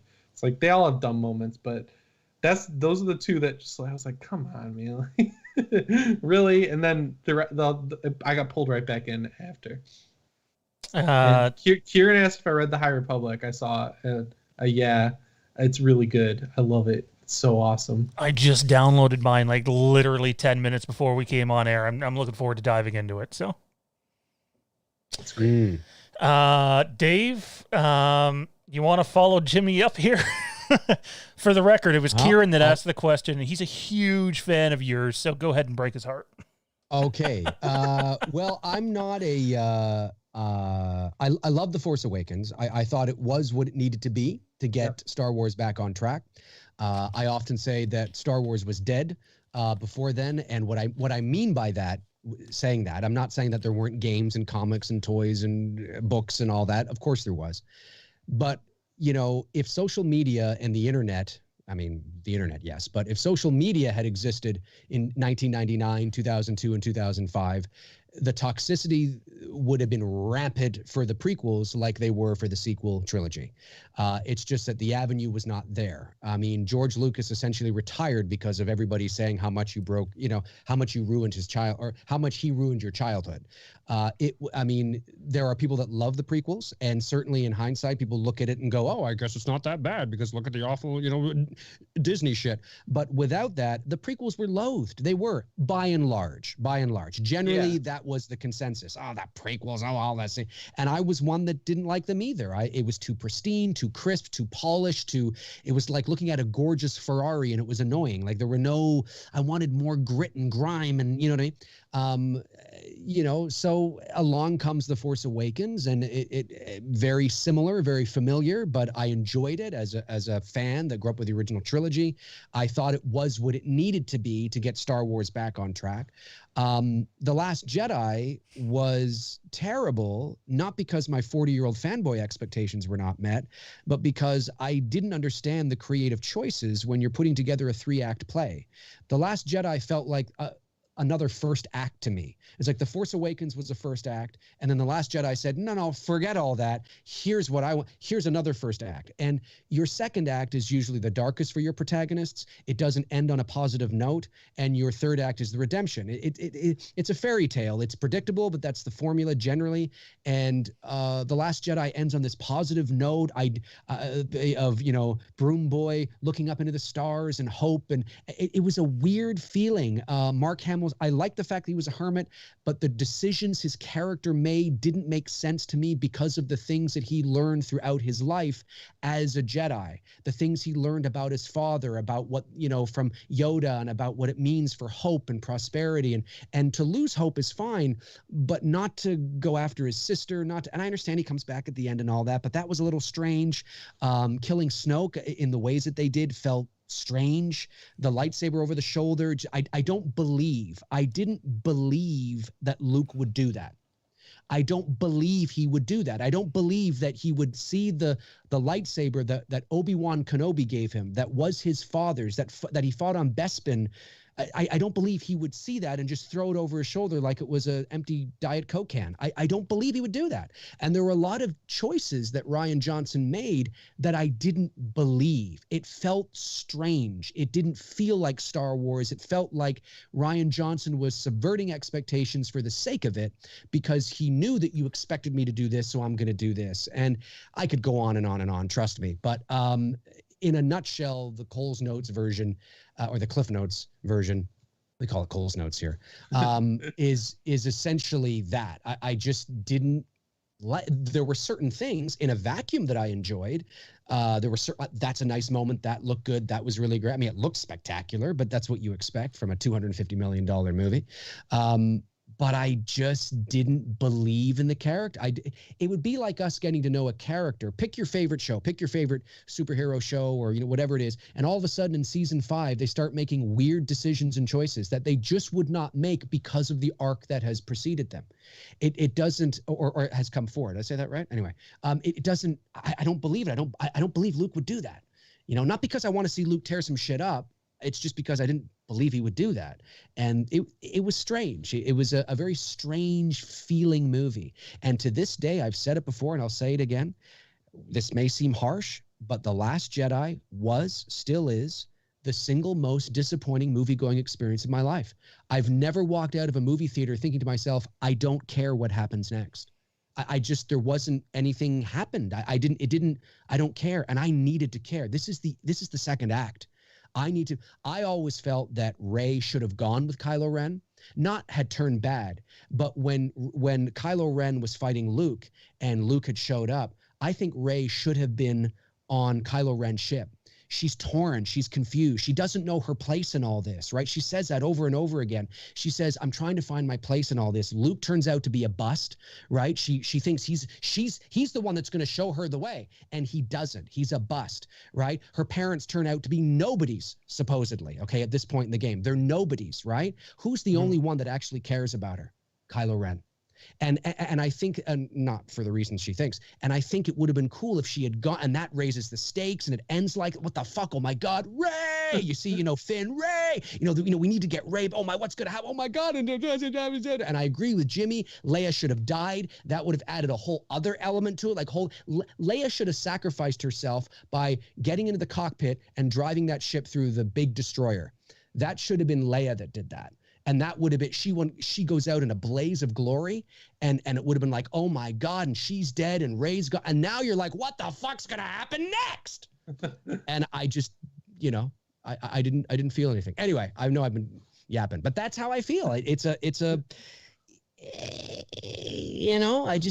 didn't work for me. I actually enjoyed The Rise of Skywalker better, not because I thought it was great. It wasn't, but it was, The Rise of Skywalker was for me, all it could have been because of The Last Jedi.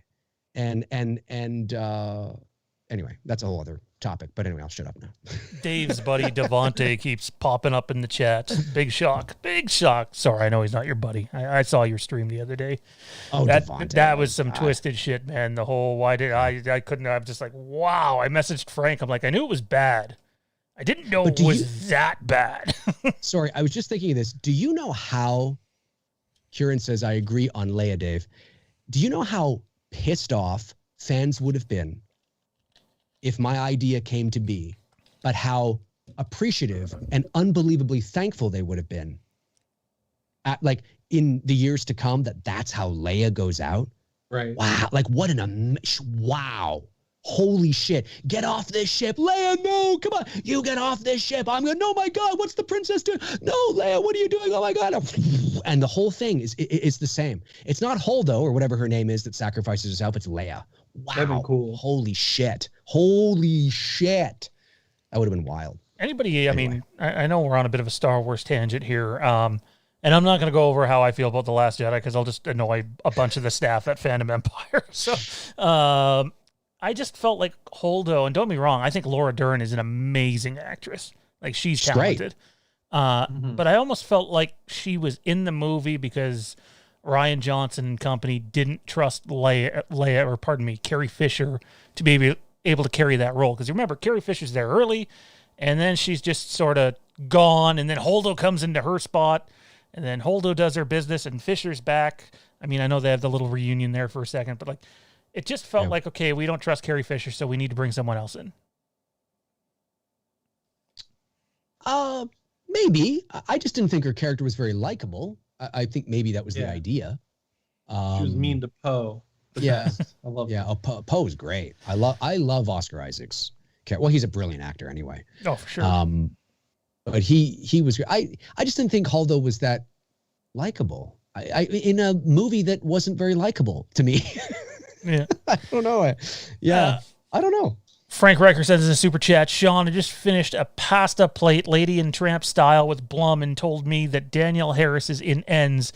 You will see her sweeping the floors in the behind the scenes footage on the Blu-ray. Is it bad that Frank is so connected. Frank is unbelievably connected, folks. I remember we had a Patreon stream, and it's been a few weeks now, so I don't mind saying this on just a normal stream. One of the things I have heard is that she may, in fact, be back in Ends, and I know people are like, well, you just want to see Danielle Harris in Ends. It's like, no, I actually don't. I'm just telling you what we've heard rumored, and again, it's just like I don't see the need for it. I know we, went over this earlier, but it's just like focus on the story,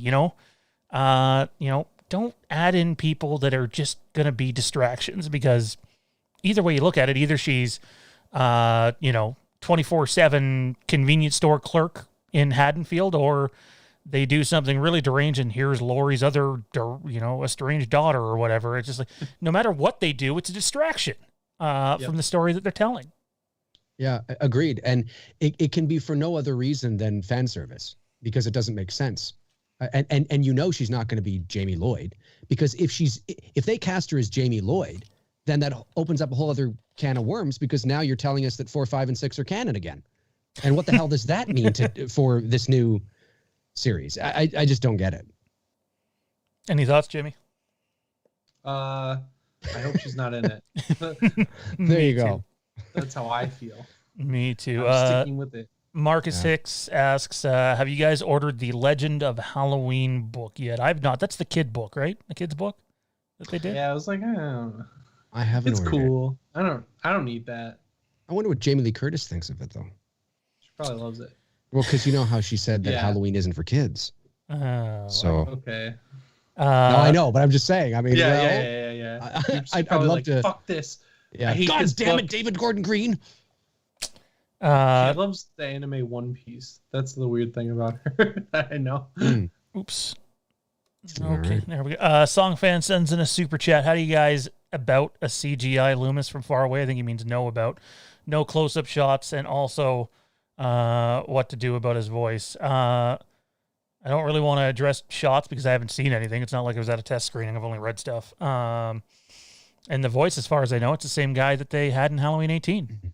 So. Yeah, I didn't like him when I saw it the first time, and then when I saw it again, went to a screening, I liked him fine. I was like, yeah, it's close enough. If they're going to do it far away, they could just use old footage. So, I mean, maybe we'll see the back of his head or something. I don't know. I'm just curious. I just want to see it. It's like morbid curiosity. I don't know how you do that right, and I don't think there's a great option. So, as far as I know, and again, don't take this for confirmation, they're not just sticking with far away stuff, as far as I know. That's what I heard too. They're obviously confident in whatever process they use, because imagine if it's just like shit, you know, could you imagine if it was shit and like you're just taken out of the movie really, really early from, like I'd be taken out of, it's like, oh, this is supposed to be Loomis, but it looks like, you know, a Loomis guy we dressed up in Haddonfield the Vanished. It's like, yeah, that's not going to work. So, right. Yeah, Loomis. Yeah, I just don't want him to fuck it up. KJ says, am I the only person who has never watched a Star Wars film? No interest, Yes. too fantasy for my One liking. of the few. Song fans adds in again. The same way Dave feels about Jedi, or The Last Jedi, pardon me, is the same way I felt about Halloween 2018. No mood and atmosphere, had an identity crisis, and was filmed with comedy.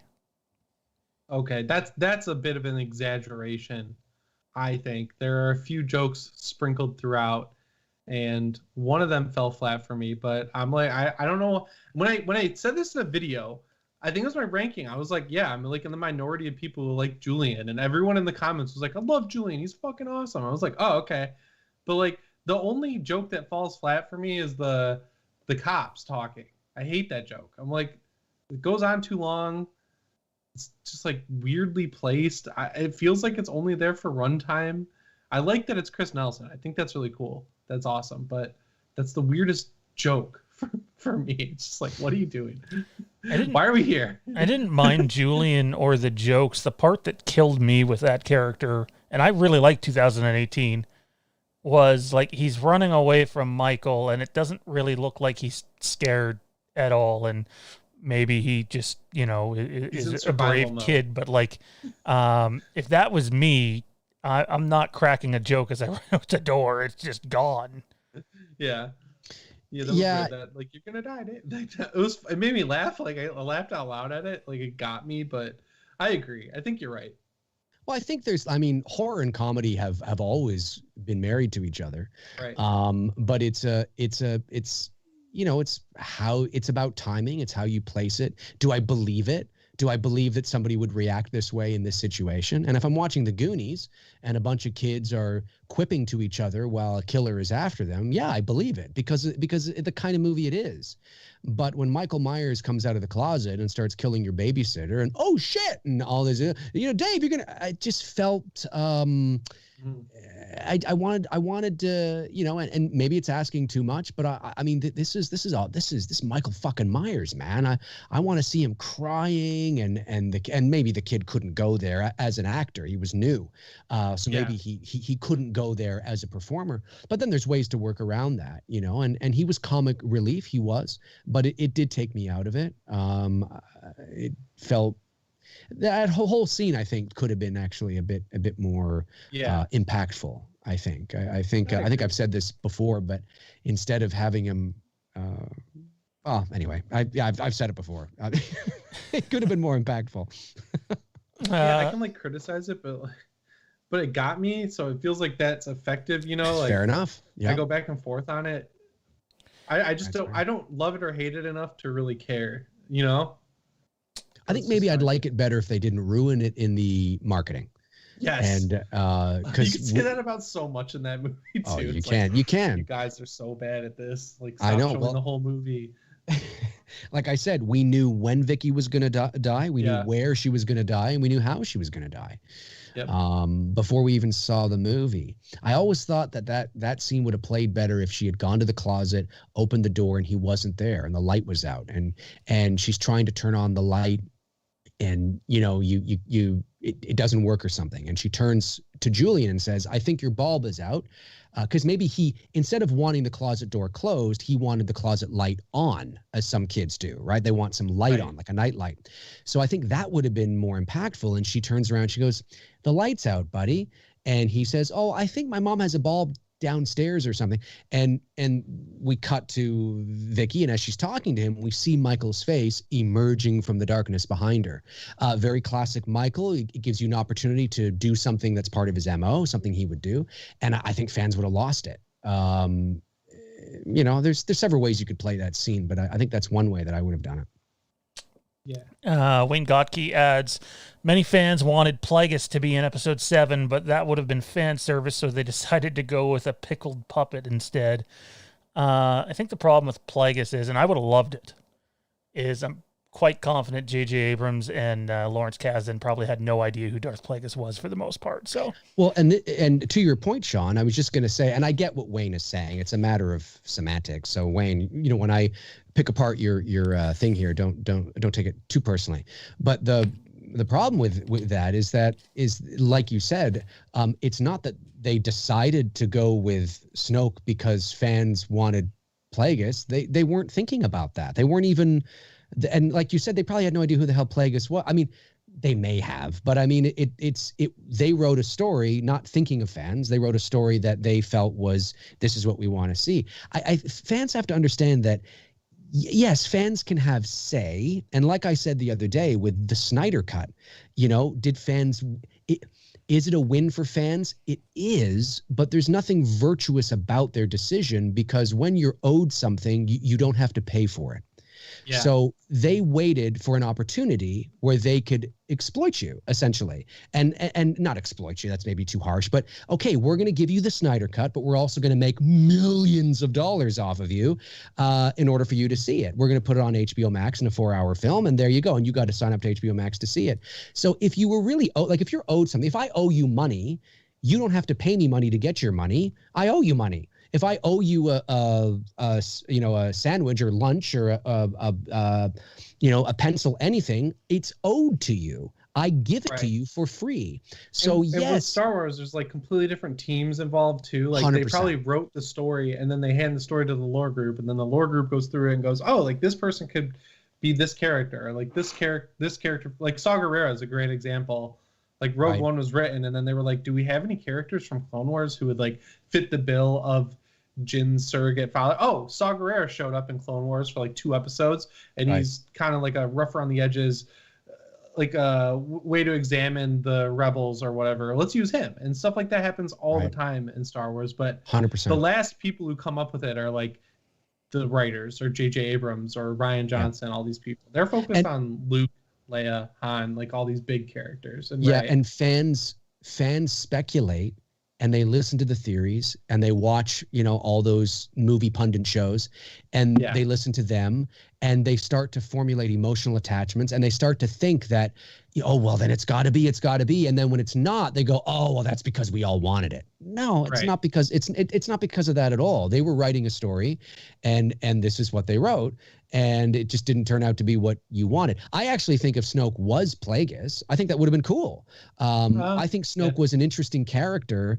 I wanted to, he had the, the mark of the beast on his head. He had that big gash. I wanted to know where that came. I was disappointed that it ended up. And I think if, and again, it's not to say that people, because I know people shit on JJ, but I think if JJ would have done all three, I think you would have had a more coherent story. Oh, 100%. And one that felt more like it fits. And I don't think Snoke would have died, and I don't think the Emperor would have come back, and I think Snoke would have been your big baddie, and it would have been interesting to see where he came from. What was that all about? But it is what it is. But yeah, no, Jimmy's right. There's a lot. When you get to the writer's room and when you get to the different tiers of what's going on, there's a lot of different variables. Listening to it's not that they don't care about the fans, but as Jimmy said, they don't care about the fans in the ways that you think they care about you. Right. Fans have a business relationship with the studios. It's not a romantic one. You're not owed anything here. It's a business relationship. You're not dating the studios. We're in a business relationship. And it's not that they don't care about you, but there's nothing virtuous about the decision to release the Snyder Cut. They're making millions of dollars. Right. It all comes down to money 100% of the time. 100%. You get people on the lower end of it, like Dave Filoni is a great example. He knows Star Wars. He loves Star Wars. He's a fan. Yeah, and then people say like, oh, Dave Filoni, he's like, he hates the sequel so much that he's making a separate timeline. It's like, go look at what he said about The Last Jedi. He fucking loves The Last Jedi. He worked on it. Yeah, he also worked. Great example. And people go, yeah, they're taking away Star Wars from Kathleen Kennedy. You see, that's why The Mandalorian is good. It's like, no, she has her hands in literally everything that comes out from Star Wars, big time. She's the executive producer on the front of every episode of The Mandalorian. Like, just because something is good doesn't mean your fan bias is being confirmed. It's bizarre. It's like people are just 100%. And to your point, Jimmy, I mean, people have to remember that just because Kathleen Kennedy was the executive producer and spearheading Lucasfilm, is currently right now still, and because there were a few Star Wars films in there that missed the mark, doesn't negate the fact that she's one of the greatest, most successful producers in the history of Hollywood. Right. And no one knows what else she did, which is insane. So the chances are extremely high, that if she stuck with Star Wars, she would dish out incredible stuff. Right. Because she's got the prowess and the experience to do it. Everybody has misses, and she's gaining. This doesn't.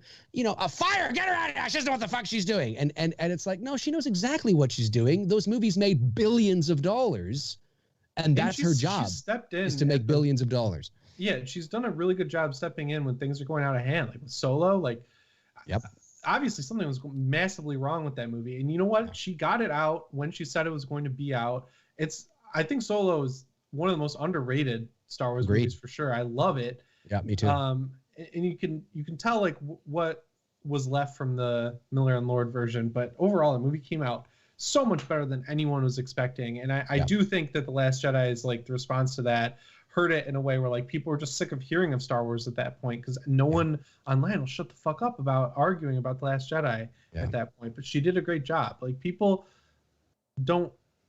It's just weird how people invent their own reality. Like how just for weeks and weeks and weeks, it was Mace Windu, he's coming back in The Mandalorian. Y'all better get ready. Based on my source, dude, trust me, it's gonna happen. And it's just like, it doesn't happen. But then the people who start these rumors, they have virtually zero accountability at all. They never go back and say, I was wrong. They just move on to the next rumor. Because if they're right, and Mace Windu did come back, then they can say, look, Lucasfilm's listening to us, the fans, we did this. And then they get people who continue to watch them on YouTube. Like, no, the money conversation goes down lower than people think. That's 100%. And if fans think that the release the Snyder Cut worked, I mean, it worked in the sense of that. Yeah, it helped a lot. I think it helped 100%. And it's not lost on me. I don't deny that. It was a fly in their ear, and it definitely helped. However, they waited a long time until they were in a position where they felt, hey, you know what we could do to get people to sign up to HBO Max? Yes. We could release that fucking Snyder cut. And so there's not, again, fans have to understand that you're in a business relationship with the studios. They care about you, but they care about you as much as the fact that they need your money to survive. And when you understand that, and when you get that, then decisions that studios make should leave you less and less perplexed, because you'll look at it and go, well, that makes sense. Because you understand that it's not about how you emotionally feel to a character, or, whatever. And sometimes fans become filmmakers, and they make good Star Wars. And you're like, oh, I love that. Like Favreau and Filoni. And that's what I wanted to see too, because sometimes fans can get it, but they still want to make money. And that's what it's all about. It's just about making money. And I think fans just need to understand that it's a business relationship. People love to twist reality to support their own opinions. Like Jimmy was saying, the most common one that I hear, and look, I think Kathleen Kennedy is one of the greatest producers to ever live. If you look at her track record, it's kind of hard to argue that. Yep. That said, I do think one of the reasons fans have issues is there were lots of problems on Rogue One. There were lots of problems on Solo. There were problems on The Rise of Skywalker. So, like, all these things start to add up. That doesn't mean that she's if you want to hold her responsible for that, that's fine. But then you also have to hold her responsible for The Force Awakens. You have to hold her responsible for The Mandalorian. Yeah, Favreau, I think he wrote the first 4 episodes before ever even approaching Kathleen Kennedy. But Kennedy still greenlit that. That show doesn't come out without her greenlighting it. And even Filoni said, it was Kathleen Kennedy that said to Filoni and Favreau, let's pair you two together on that. It wasn't like Favreau went to Filoni just because they worked on Clone Wars together. Filoni gave Kennedy the credit. And the most common one I hear is when people go, well, Kathleen Kennedy was brought on by Disney. He's like, no, she wasn't. She was brought on before there was any Disney buyout of Lucasfilm. She was handpicked by George Lucas himself. And yet people will twist facts to support whatever argument they're going for at that time. Quickly here, guys. Intel Wild sends in a super chat. Peanut butter on my penis. Shake my head. The Wiz. Well, that's for laughs too, because nobody says penis. You know what I mean? He would have been like, oh, if it was real, he would have been like, oh, I got peanut butter on my balls, or I got peanut butter on myself. He wouldn't say I got peanut butter on my penis. Dave McRae line. I was like, so it was. It's dumb, but I laughed. I was like, oh, that's funny. That was my first red flag, but Matt Whitfield says, so off Dave's thinking Rian Johnson owes us a lot of money for The Last Jedi then. I'm not sure where Matt's going with that, but... no, I don't think so.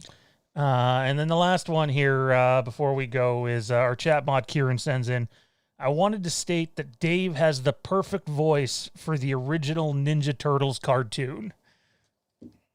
Well, I've met a lot of the actors on that original Ninja Turtles cartoon, like Rob Paulson, and I used to watch that as a kid, and also Pat Fraley, who played Krang. I've hung out with Pat a couple times. He's a really, really nice guy, and very talented. I appreciate you saying that. I'd be totally down. Let's do it. Oh no, it's not on anymore. But anyway.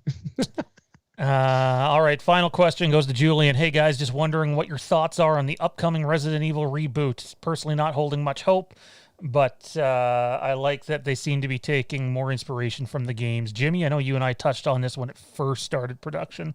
Any thoughts? I went from like a 0 to a 5% in terms of like not excitement, confidence, because since we last talked, some set pictures have leaked out, and they do look like they're pulled straight from the game.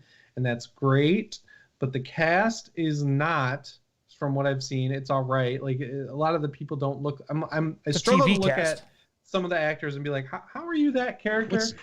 What's this again? The Resident Evil movie. Oh, Resident Evil. Okay. Yeah. At the end of the day, it's Johannes Roberts and Constantine Film handling it. So, like, the dude's got like maybe one good movie, depending on how you feel about Strangers Prey at Night, which I thought was terrible. Like, I don't know. He hasn't done anything to earn any excitement for me on handling one of my favorite game franchises of all time. Like, yeah, they're doing a good job with the sets, but that's not necessarily him. And he's got a lot more to do than make sure sets look like they're from the game. And especially considering that's the same production company that pushed out 7 pieces of crap in a row. Like, I don't know. They got a long way to go to earn my excitement on that. Dave, final thoughts? On Resident Evil, I don't know if you have any interest in Resident Evil. I don't have any thoughts on Resident Evil because I haven't played those games in years. How about this one? Intel says, when is It's Me Billy coming out? Tomorrow. No.